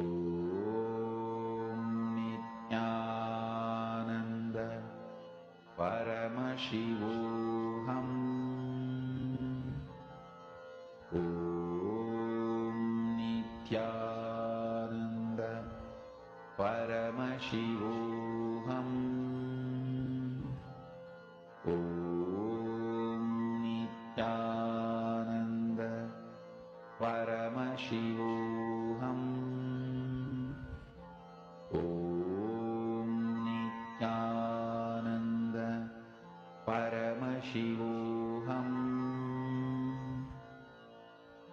Om Nityananda Paramashivoham.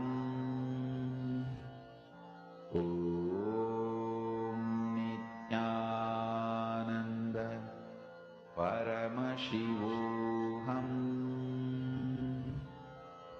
Om Nityananda Paramashivoham. Om Nityananda Paramashivoham. Om Nityananda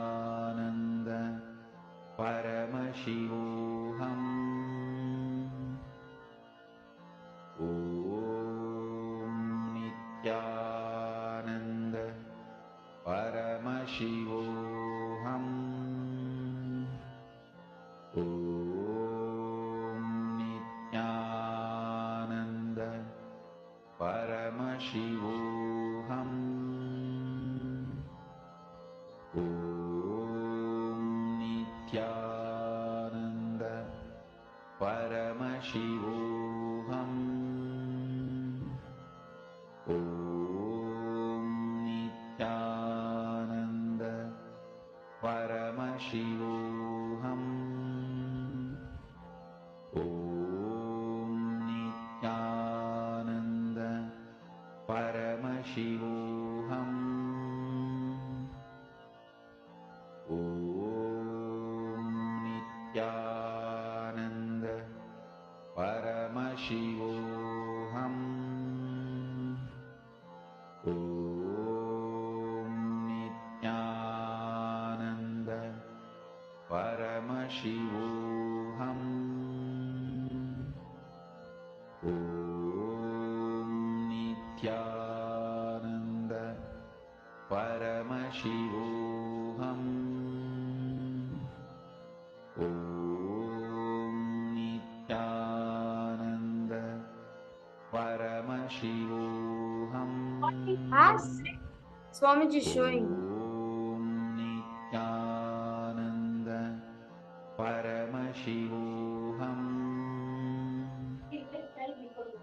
Om Nityananda As Paramashivoham. you're enjoying this beautiful space at Swamiji, because all participants now, whatever Swamiji is showing you, immediately start drawing in your fingertips. Because all participants now, hold the pencil now.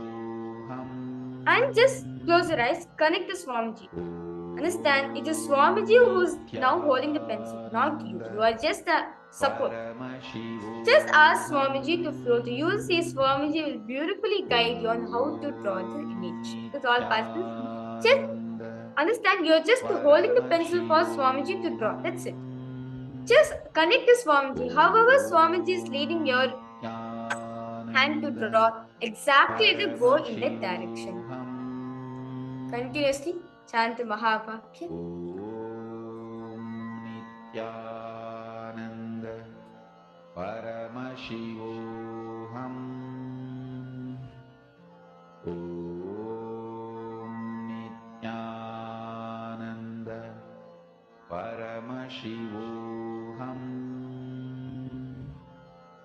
Om Nityananda Paramashivoham.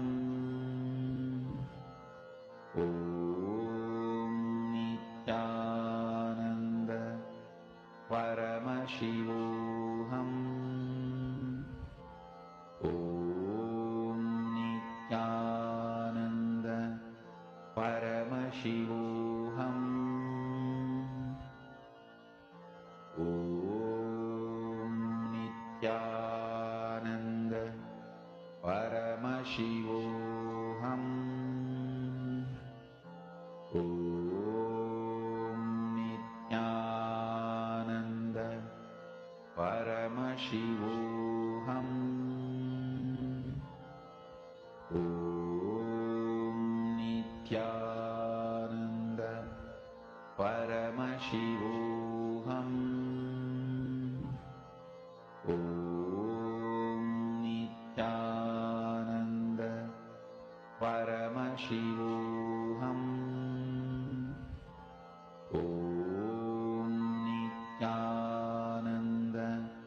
Paramashivoham. Om Nityananda Paramashivoham. Om Nityananda Paramashivoham. Om Nityananda Paramashivoham. Om Nityananda Paramashivoham.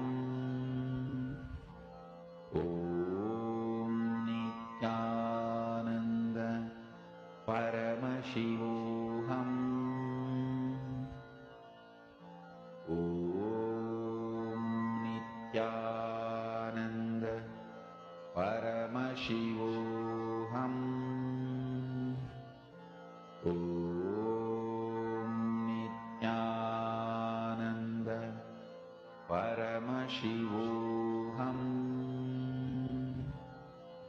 Om Nityananda Paramashivoham. Om Nityananda Paramashivoham. Om Nityananda Paramashivoham. Om Nityananda Paramashivoham. Om Nityananda Paramashivoham. Om Nityananda Paramashivoham. Om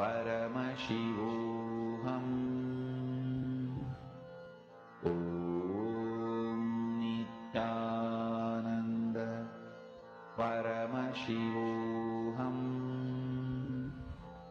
Om Nityananda Paramashivoham.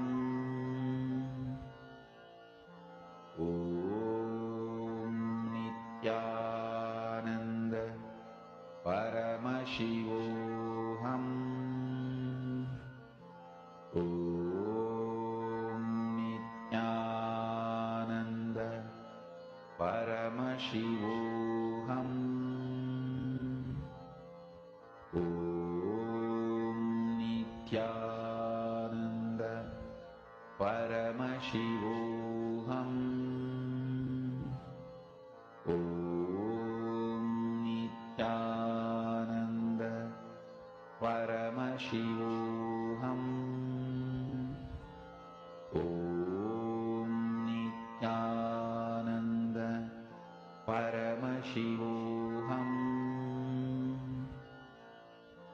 Om Nityananda Paramashivoham. Om Nityananda Paramashivoham. Mahamahavaagya, spiritual lullaby for samadhi, and Suprabhatam, wake up call, wake up song for Paramashiva. This Mahamahavaagya is spiritual lullaby for you to fall into samadhi. Suprabhatam, wake up song for Paramashiva to wake up in you. Just remember this one powerful cognition. This Mahamahavaagya puts me in samadhi.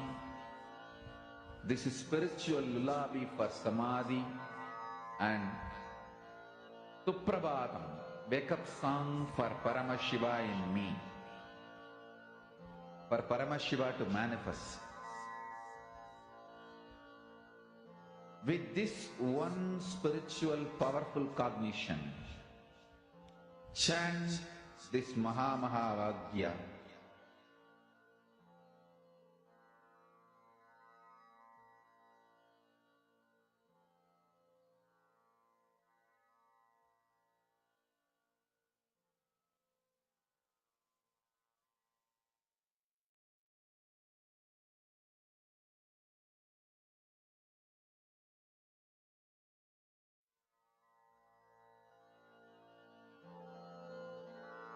Mahamahavaagya, spiritual lullaby for samadhi, and Suprabhatam, wake up call, wake up song for Paramashiva, for Paramashiva to manifest.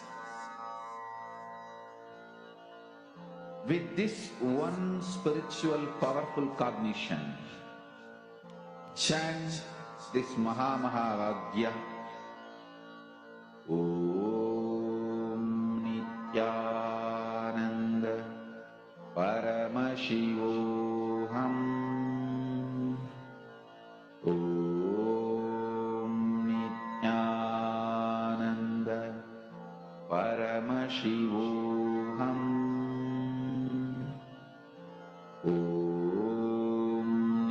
Nityananda Paramashivoham Om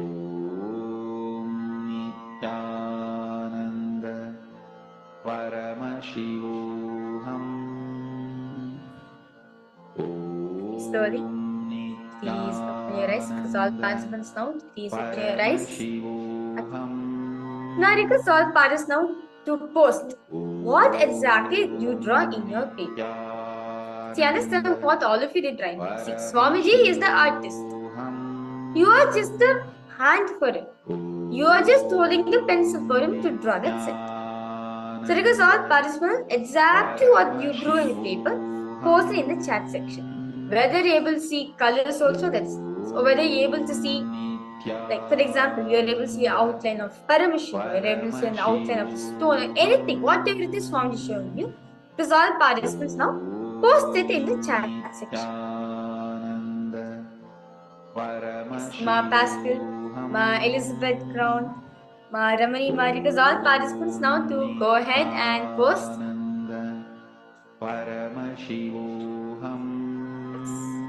Kailasa Toronto. Nityanandam Vesalaya, welcome you for a Paramashivoham program. Nityanandam.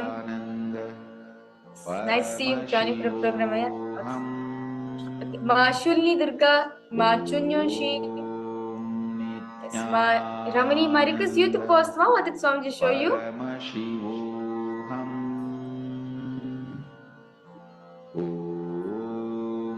Ma Yolana Catherine. Ma Mahasadashiva Priya. Om Nityananda Paramashivoham. Ma Elizabeth Crown, because all participants go ahead and post whatever Swamiji is showing to you.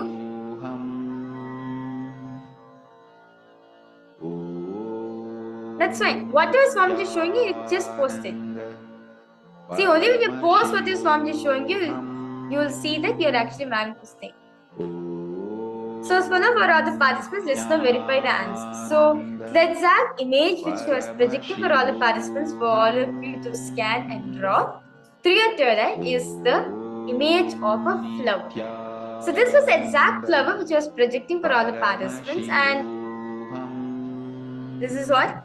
This is the flower which is projecting, and for all of you to scan and draw. So request all participants to verify how many of you got at least a flower. You're able to see a flower, you drew something like this. Something like a flower you drew. Paramashivoham. Om Nityananda Paramashivoham. Om Nityananda Paramashivoham. Anyone? Okay, because all participants now just start verifying. See, even if you're able to see colors, or even if you are able to see the flower, it's just a drawing of a flower, that is also counted as a manifestation. Paramashivoham. Om Nityananda Paramashivoham. Om Nityananda Paramashivoham. Om Nityananda Paramashivoham. So for all the participants, with that beautiful power manifestation we had, let us now enter into the today's program. So today, for all the participants, for all the Paramashivoham Level 3 programs, and for all rest of the participants, today all of you will be entering into a very beautiful session. But today, all the participants, all of you are going to be receiving the darshan of Bhagavan Dikshadana Murti, who symbolizes Tyaga, renunciation. See, Swamiji says very beautifully that renunciation means what? What is exactly is renunciation? Renouncing without the idea that you are renouncing is renunciation. And renunciation, tyaga, is the caliber, is the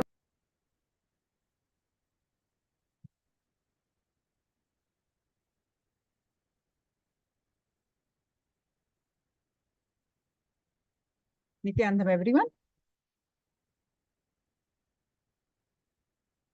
Welcome to the Paramashivoham Level-1 program. I hope all of you have enjoyed the yoga session and the power manifestation session. Now we are going to enter into the jnana sessions for today. So let us start with the Sadguru Vandanam. I request all of you to come in front of camera. Ma Elizabeth, Ma Pascal, Ma Chunyu, all of you please come in front of camera. Let us start our sessions with the Sadguru Vandanam. Nityanandam Paramasugadam Kevalam Jnanamurtim Dvandvatitam Gagana Sadrusham Tattvamasya Ekam Nityam Vimalamachalam Sarvadi Sakshi Bhutam Bhavatitam Triguna Rahitam Sadgurumitam Namami. Everyone. Now, today we are going to learn about karma and Vedic astrology. Yesterday, we were learning about the Charyapada, and there was a few more.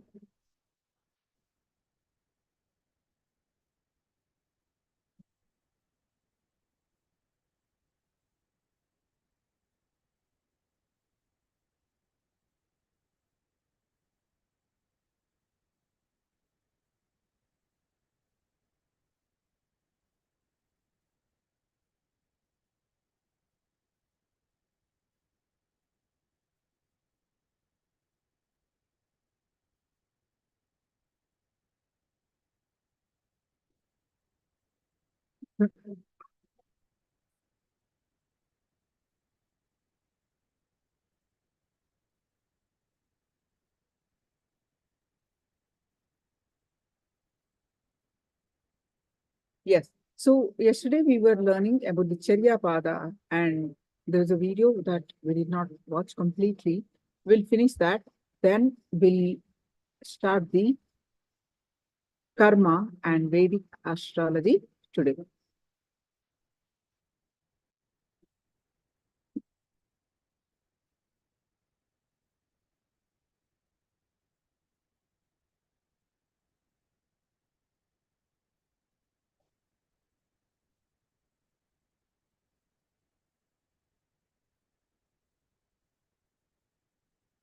Then Naraka, the Yamadutas come, hey!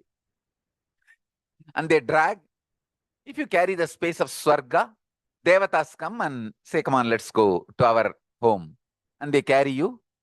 Understand what kind of a space you are carrying while you are alive decides where you will reach after you leave the body. This is one truth, one sacred secret. And second, if I introduce the Kailasa space to you all, Paramashiva to you all, give you even glimpse of it once or twice also, all your strategies, ideologies, everything gets aligned to Kailasa, because that is the most beautiful space to exist. I enroll people for Kailasa. I have come from there to introduce Kailasa to all of you and enroll you all for Kailasa. So, while you are living, you live in Kailasa. When you leave, you just merge into Kailasa. Listen carefully. My effort to create Kailasa ecosystem wherever you are. My sincere effort to create Kailasa ecosystem wherever you are. Is only to help you to live in Kailasa while you are in the body. That's it. And when you bring integrity to your strategies, like your policy, strategy, ideology about food should be evolved based on your integrity to Kailasa. See, you want to live in the space of Kailasa while you are in the body and reach Kailasa once you leave the body. That is what is supposed to be the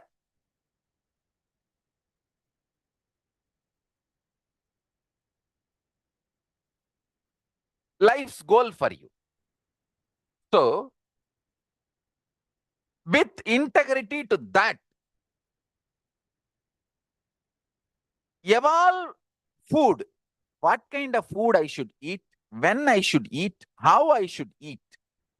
I have even policy of how I should eat. I'll pick up the food in the spoon or in the hand. Through my eyes, I'll count the number of rice and then only I'll put it in the mouth. It means only the countable number of rice I will put it in the mouth. Vegetable piece can be bigger or smaller, but I should be able to count through my eyes. Like that only I'll pick up and put it in the mouth. That's one of the way of eating. It is from Thiruvalluvar. Thiruvalluvar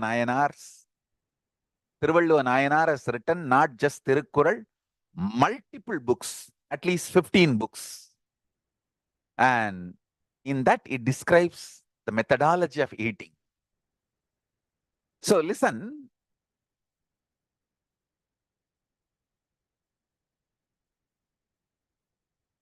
the policies, strategies, ideologies you evolve for eating based on your integrity to live in the space of Kailasa while you are in the body after you leave the body.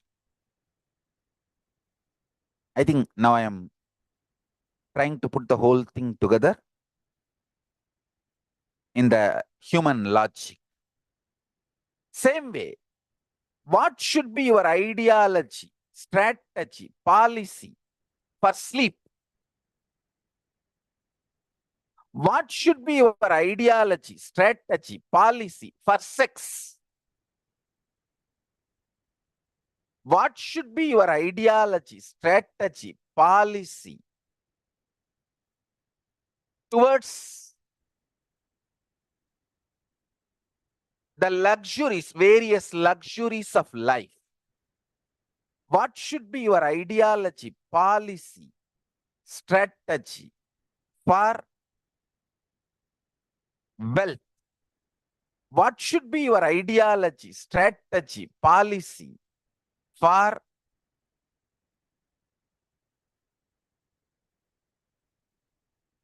either your career, your business principles, your relationships, your love, and your policies to protect yourself, defend yourself when you are attacked, your policies about how to bring up your children, your policies about how you should spend your time, energy, talent, treasure, all this can be aligned to that one core principle with integrity. While you are in the body, radiate Paramashiva, be in the space of Kailasa. While you leave the body, be absorbed into Kailasa and be in oneness with Paramashiva. Understand?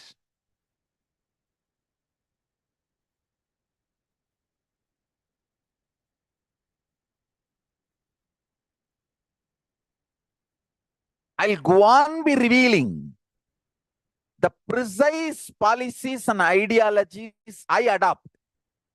You can pick up pick and choose from that, however, whatever way you want to adopt and manifest in your life.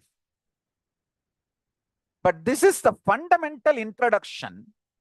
Why I am doing what I am doing, why I am teaching what I am teaching, why I am successful in all my strategies. Because I adopt eternal principles of Kailasa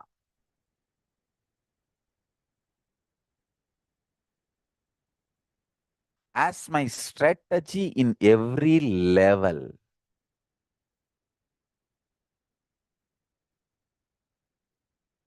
Some understand, may not understand, some takes time, some... all that is one. But why I am doing what I am doing? Why I am doing what I am doing is because of this. Understand that. Because of this. Charya. Charya pada means developing taste for lifestyles and habits to enjoy the space of Kailasa. For example, being brisk, alive, excited, joyful. That is the space of Kailasa. Developing habits which keeps you in that space, like eating food, which keeps you excited, joyful. If you develop the taste for sulking, depressed, developing a taste for exciting, fully awake, living alive life is Charya pada. See, if you develop taste for laziness, sulking, dull,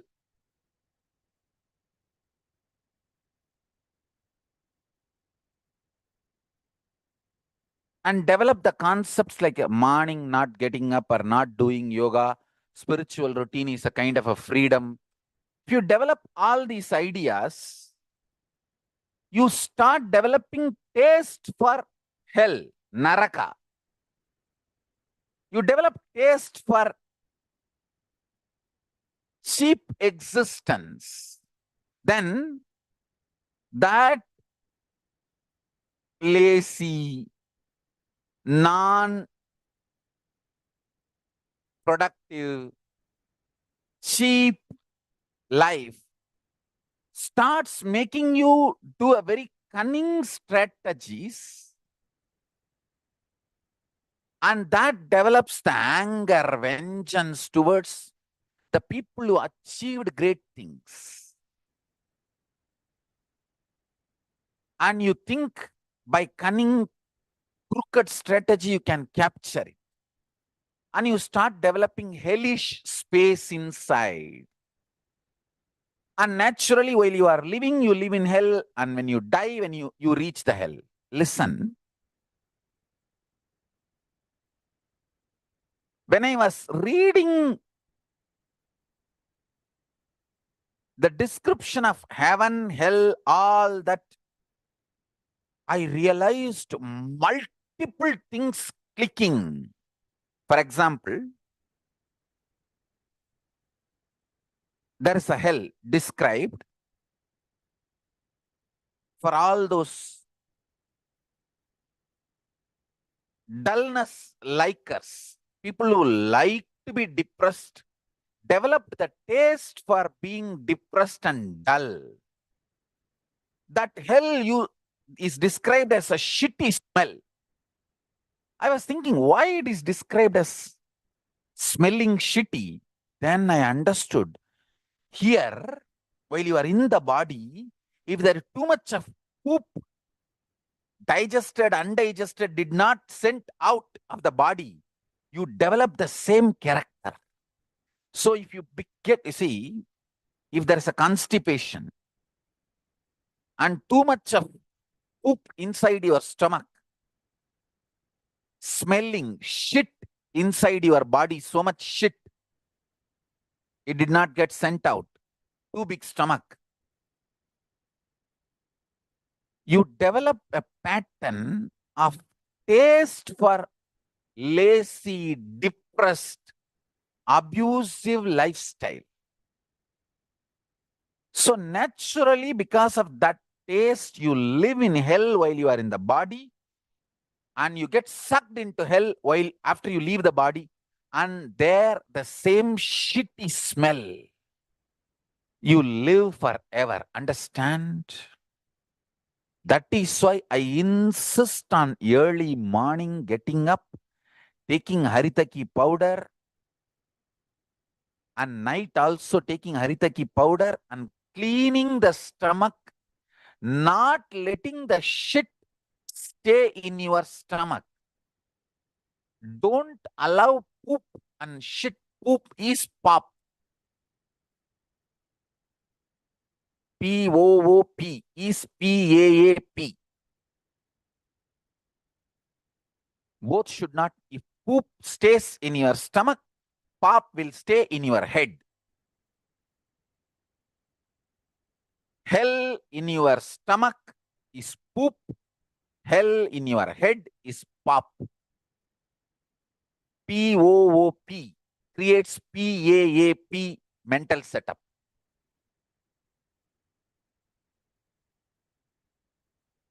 Every day, I strongly recommend all my e-Kailasavasis. Understand? Whoever is practicing the Kailasa ecosystem in your own city, I declare and bless all of you as e-Kailasavasis. Wherever you are, if you practice Kailasa ecosystem, I bless you and declare that you are all e-Kailasavasis. Understand? For all my e-Kailasavasis, I strongly recommend every day you take haritaki powder and castor oil, at least 1 teaspoon. Pure organic castor oil, you can mix with honey and take 1 teaspoon. Poop will make you do all pop.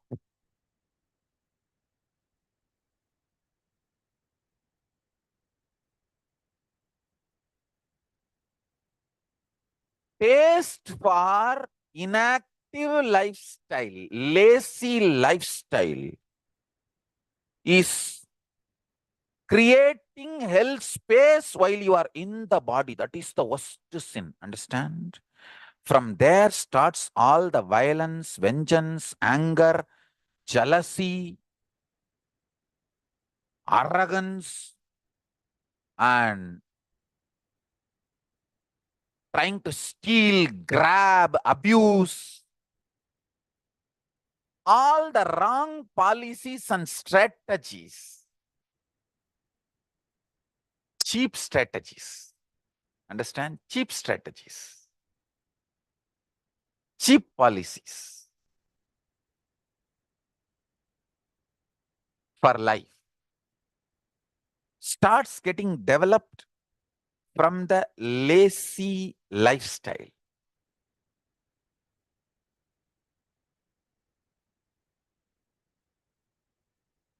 That is why I always tell people, lazy people are not innocent. You should be afraid of lazy people. I have always seen lazy people, we should be afraid of lazy people. Because they are full of poop in the stomach and pop in the head. They are like ticking bombs. I'll read out from the Agama, one line. I'll read out the Tamil translation. Raurava naragam malattodum kumbibagam veppatodum avishi naragam kirimi kootangalodum உட்கொண்டதாய் தெரிந்து கொள்ள வேண்டும், எண்ணிக்கொள்ள வேண்டும், புரிந்து கொள்ள வேண்டும். Listen. It says, the Raurava Naraka is full of shit, poop. Kumbhi Bhagam is full of heat, hot. Avichi Naragam full of bacteria, kirmi, means which can create multiple diseases in you, viruses and bacteria.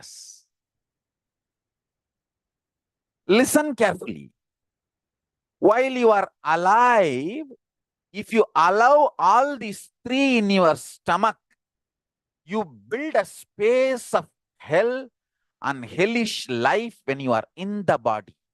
So naturally, while you leave the body, you will be sucked into that. Never allow heat, shit, bacteria in your stomach. I have seen my gurus.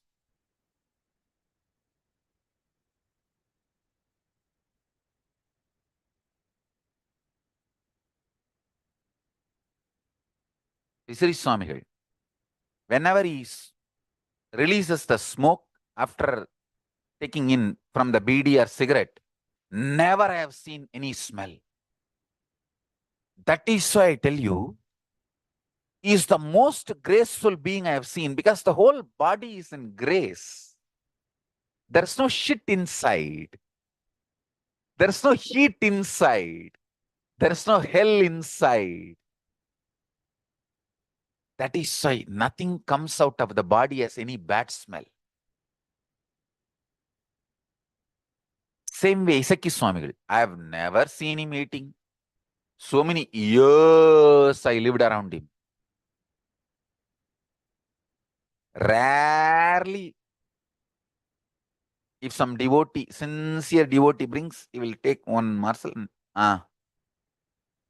When I asked him once why Swamiji is not eating, Isaki Swami, once if you eat, it takes 42 days to clean the body. I was shocked, oh God. One meal takes 42 days to clean the body. Anyhow, let us not bother about that extreme now. Now understand this much. Lifestyle you live, the space you hold while you are in the body, creates a kind of a magnet, and you get sucked into the same zone when you leave the body. Understand this one truth today. That is why I insist on Nitya Puja, Nitya Yoga every day. Please understand, 1 hour a day spent for yourself. Align your internal organ, intra-organ to Kailasa, to Paramashiva. 1 hour is not much time. And what else is the use of life other than these great things? Even if you make billions of dollars and if you are living in a hell space while you are in the body, you are going to be sucked into the hell. Live in Kailasa while you are in the body and leave to Kailasa when you leave the body.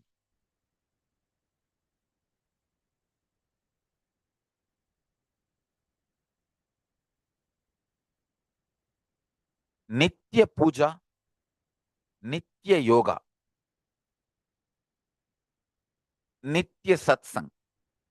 Satsang, if you can attend live satsang, otherwise the recorded is uploaded. At least once a day, watch that day satsang whenever you are free. See, if you can come and sit in the live satsang, great.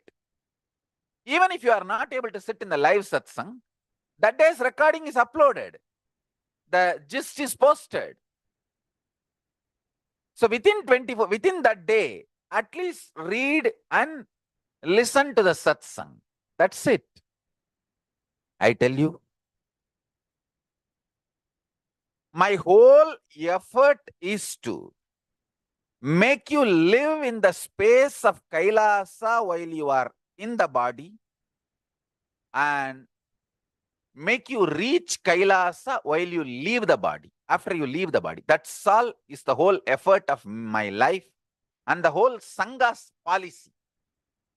Why I am creating this Kailasa? Why this Kailasa is getting created, getting revived by Paramashiva? This is the reason.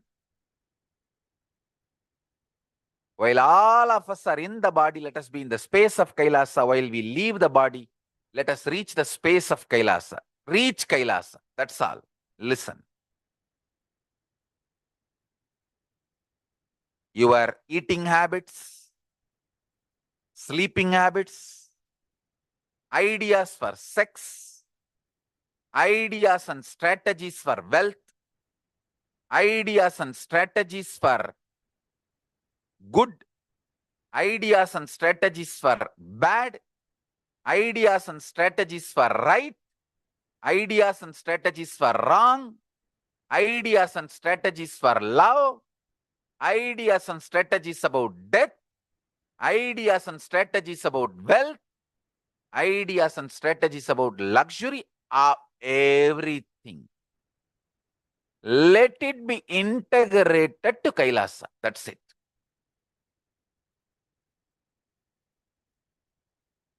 I tell you, I have more detailed descriptions of multiple things, cosmology, and deep sacred secret nuances. Understand? Only after experiencing Kailasa and seeing the whole cosmology and studying the scriptures, I can understand very clearly how that magnet and this magnet, your individual body is like a magnet. If you tune your magnet to Kailasa magnet, you just get pulled into that. If you tune your magnet to the hell magnet, you get pulled into that. If you tune your magnet to the heaven magnet, you get pulled into that. Lifestyle you develop, the taste you develop while you are in the body decides where you are going to reach after you leave the body. Understand?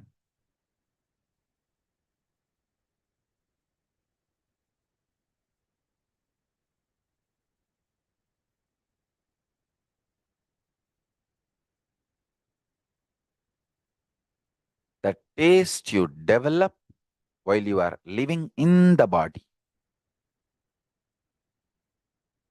decides where you are going to reach while you leave the body.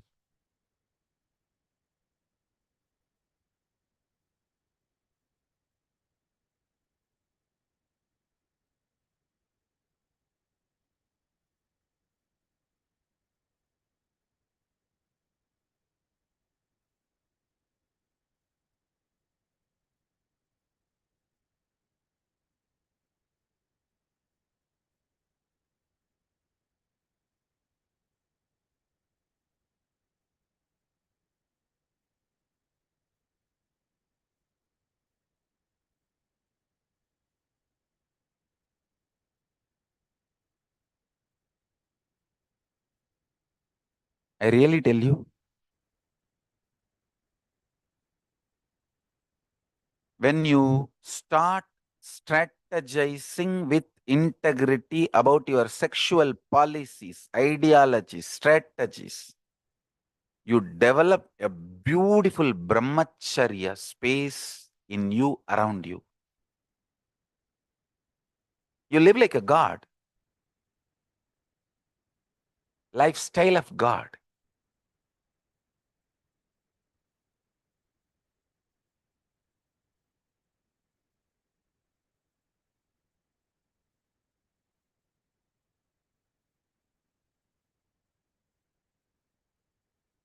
If you develop right policies about the wealth, strategies about the wealth,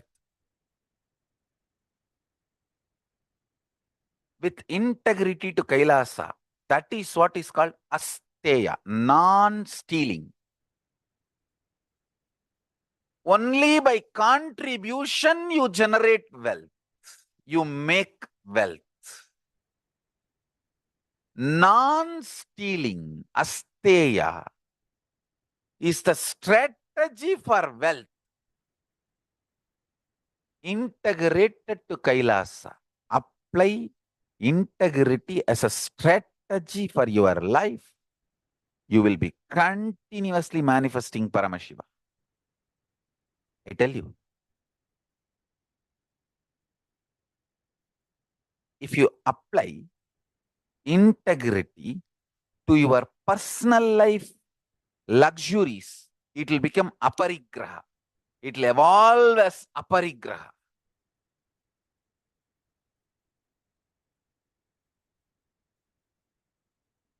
My administration team will tease me. I will not buy a car spending 50 lakh for myself, but I will allow the temple to make silver chariots and even needed gold chariots, spending crores.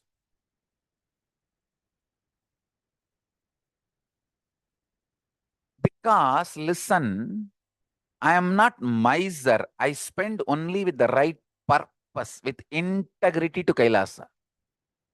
What for people give me money, I maintain the integrity to that money. That's it. That ideology, principle to Kailasa.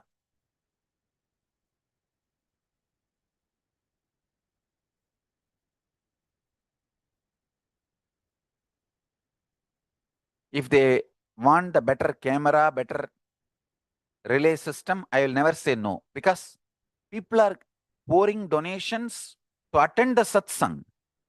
See, if you are enjoying the satsang now, you should be grateful to all the SJP Yajamans, SJP Kartas, people who are donating. You should put a thank you message. Thank you all SJP Yajamans, thank you all SJP Kartas. We are able to enjoy the satsang because they provided everything. And now we are upgrading ourselves. Soon, within next 1 month, you are going to get more clear, high definition satsangs. It's all getting upgraded. Many of the SJP Kartas and Yajamans are donating. We are getting everything more upgraded. Anyhow, listen carefully.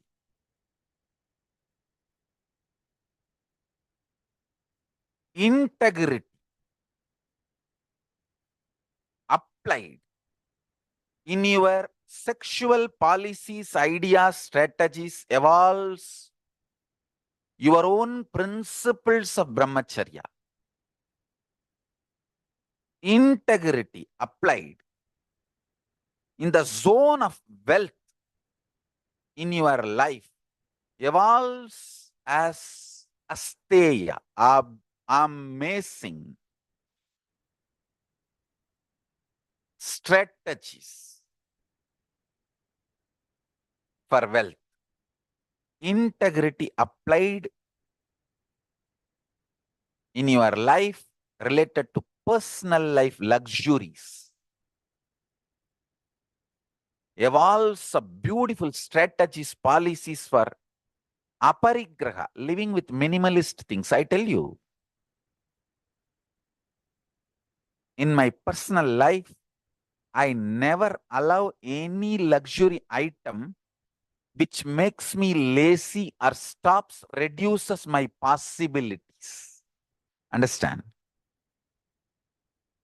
I will never allow bed to take away my possibility to sleep anywhere I want.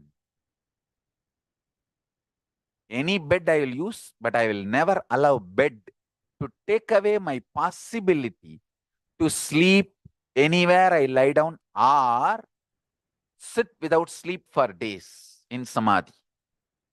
My possibilities and powers should not be affected. I should not be dampened, slowed down, reduced. My possibilities and powers should not be stolen away by the physical objects and luxuries is the principle of aparigraha, living with minimalist things. Listen, I'll repeat. Not letting physical luxuries, luxurious items steal your possibilities and powers is aparigraha, living with minimal things. I will never let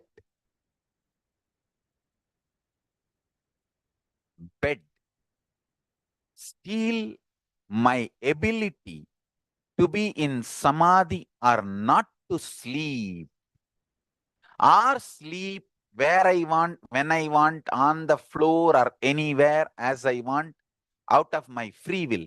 I will not allow any bed, any cot to steal my capacity, my powers, my possibility. That is what is aparigraha, living with minimal things. Understand? Like this in every level. Apply integrity.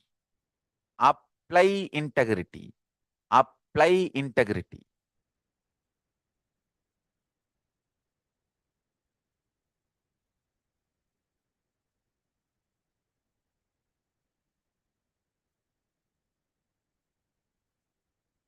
In every policy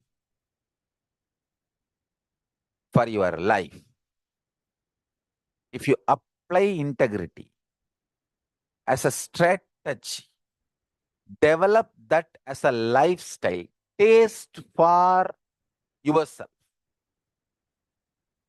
Understand? I will not allow any of my throne to break my back. My ability to sit straight in Batmasana or Artha Batmasana in as many number of hours as I want, I have never allowed it to be stolen or dampened or reduced by any of the thrones I sit, I use. So, anyone jealous, burns, boils, seeing my multiple various types of thrones, creates hell for themselves, and I do not bother, and I am not affected by it. Because if you see me sitting, the earliest photograph of me sitting available with us is maybe when I was 10. That photo and take a still screenshot of Nityananda TV. Now the present, this moment satsang. Almost more than 30 years. I am sitting for hours every day. I have not allowed any of the luxurious thrones, cushions, big seats, about which the abusers are boiling, burning, crying, screaming. I have not allowed any of those external objects take away my power and possibility to sit straight in Artha Batmasana or Batmasana for hours, keeping my spine erect for days, and not just days or weeks or months, years, 30 years gone, quite a good 30 years.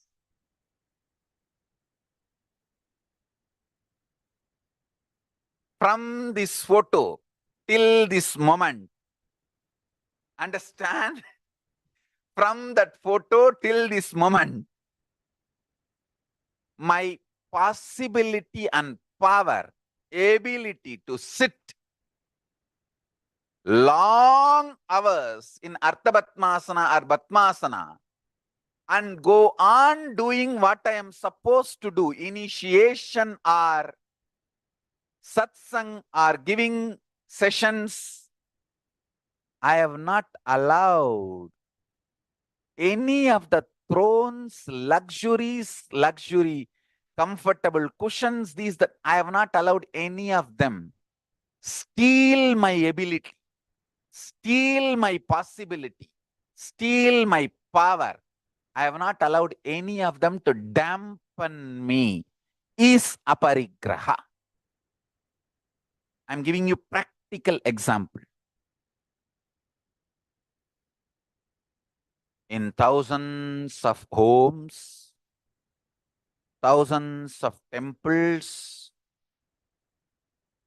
multiple types of nevedyam, food is offered to my deities. Any variety food needed can be in front of me, but I have not allowed that luxury to steal away my freedom, ability, possibility, power to be without food and living nirahara life. That is what has saved me from the poisoning effects, and I was able to detox myself and protect myself. Understand? Not allowing luxuries, comforts of the outer world steal your possibilities, powers, capacities, dampen your abilities is aparigraha, living with minimalist things.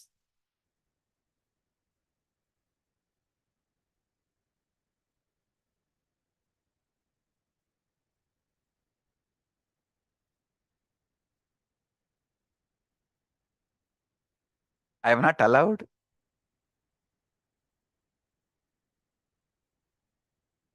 my body to be dampened in last 30 years. Surely, we may have at the age of 10, my first photograph of me sitting in Yogasana, straight Padmasana, Ardha Padmasana, but I started sitting from the time I remember me because my gurus have started training.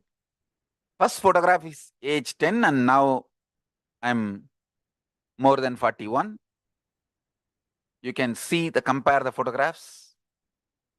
Sometimes I may be leaning on the thrones and all those, but I have not allowed any of those thrones, those luxury cushions, those couches steal my ability, dampen my ability, steal my power, steal my possibility to sit for hours integrated to my responsibility, which is giving satsangs, initiations, classes, programs.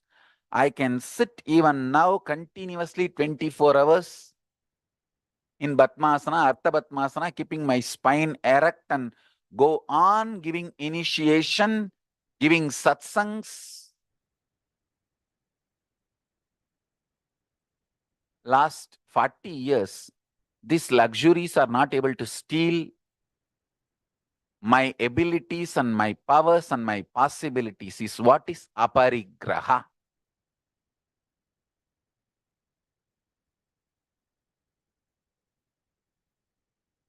The health and the stomach I maintained when I was doing my Parivrajak Yatra by begging and eating. Still I maintain, I did not allow food to steal my ability, possibility, capability, powers to live without food. I have not allowed the luxurious foods, tasty foods to steal my ability, capability, possibility, power to be without food. My niragara is my power, my strength, my ability, my capability, my possibility. I have not allowed that to be stolen, dampened, destroyed by luxurious foods. That is what is aparigraha, living with minimalist things.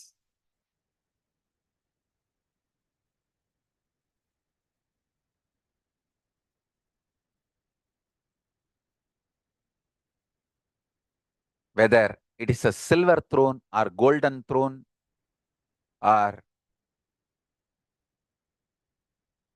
couch, sofa, or the best couch, it should not make you couch potato. That's all matters. Nothing should make you steal your possibilities and powers and capabilities from your existence, from your consciousness. Understand?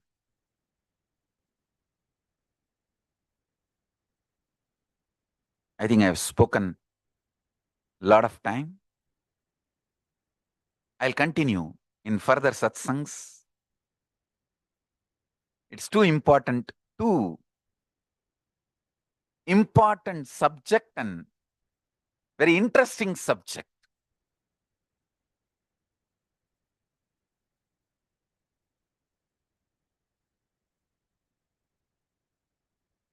First thing, I wanted all of you to come to Sri Nityananda Paramashivam Facebook profile and put a comment whether I conveyed what I wanted to convey in the human logic, or if you feel that I should be elaborating or detailing more things, please put your comments in the post. Today's satsang gist will be shared now. Please put a comment. So tomorrow I'm going to expand on the same subject, giving you deeper nuances and details. Like today, how I described the Raurava Naraka, Kumbhibaga Naraka, Avichi Naraka. How that Naraka's description and the space you generate while you are in the body is directly one and the same. Like that, I'm going to give you more detailed understandings. The way you live will decide. The taste you develop while you are living will decide whether you are going to be sucked into Naraka or Swarga or Kailasa.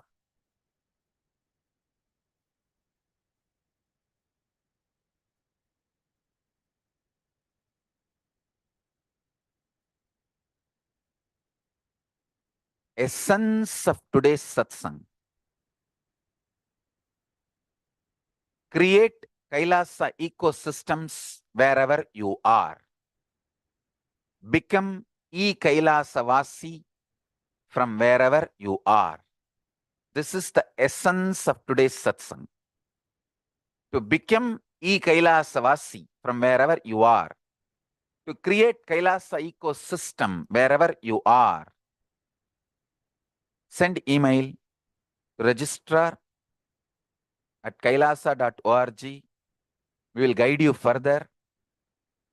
You can create a Kailasa ecosystem wherever you are. It's a lifestyle of Hinduism. Lifestyle of Hinduism. I am also sharing details about why Hinduism in multiple understandings, multiple questions, like why Jata, why Vibhuti, why Rudraksha, why Nitya Puja, all that. So fill form at kailasa.org/satsang and create Kailasa ecosystems everywhere and become E-Kailasa Vasis wherever you are.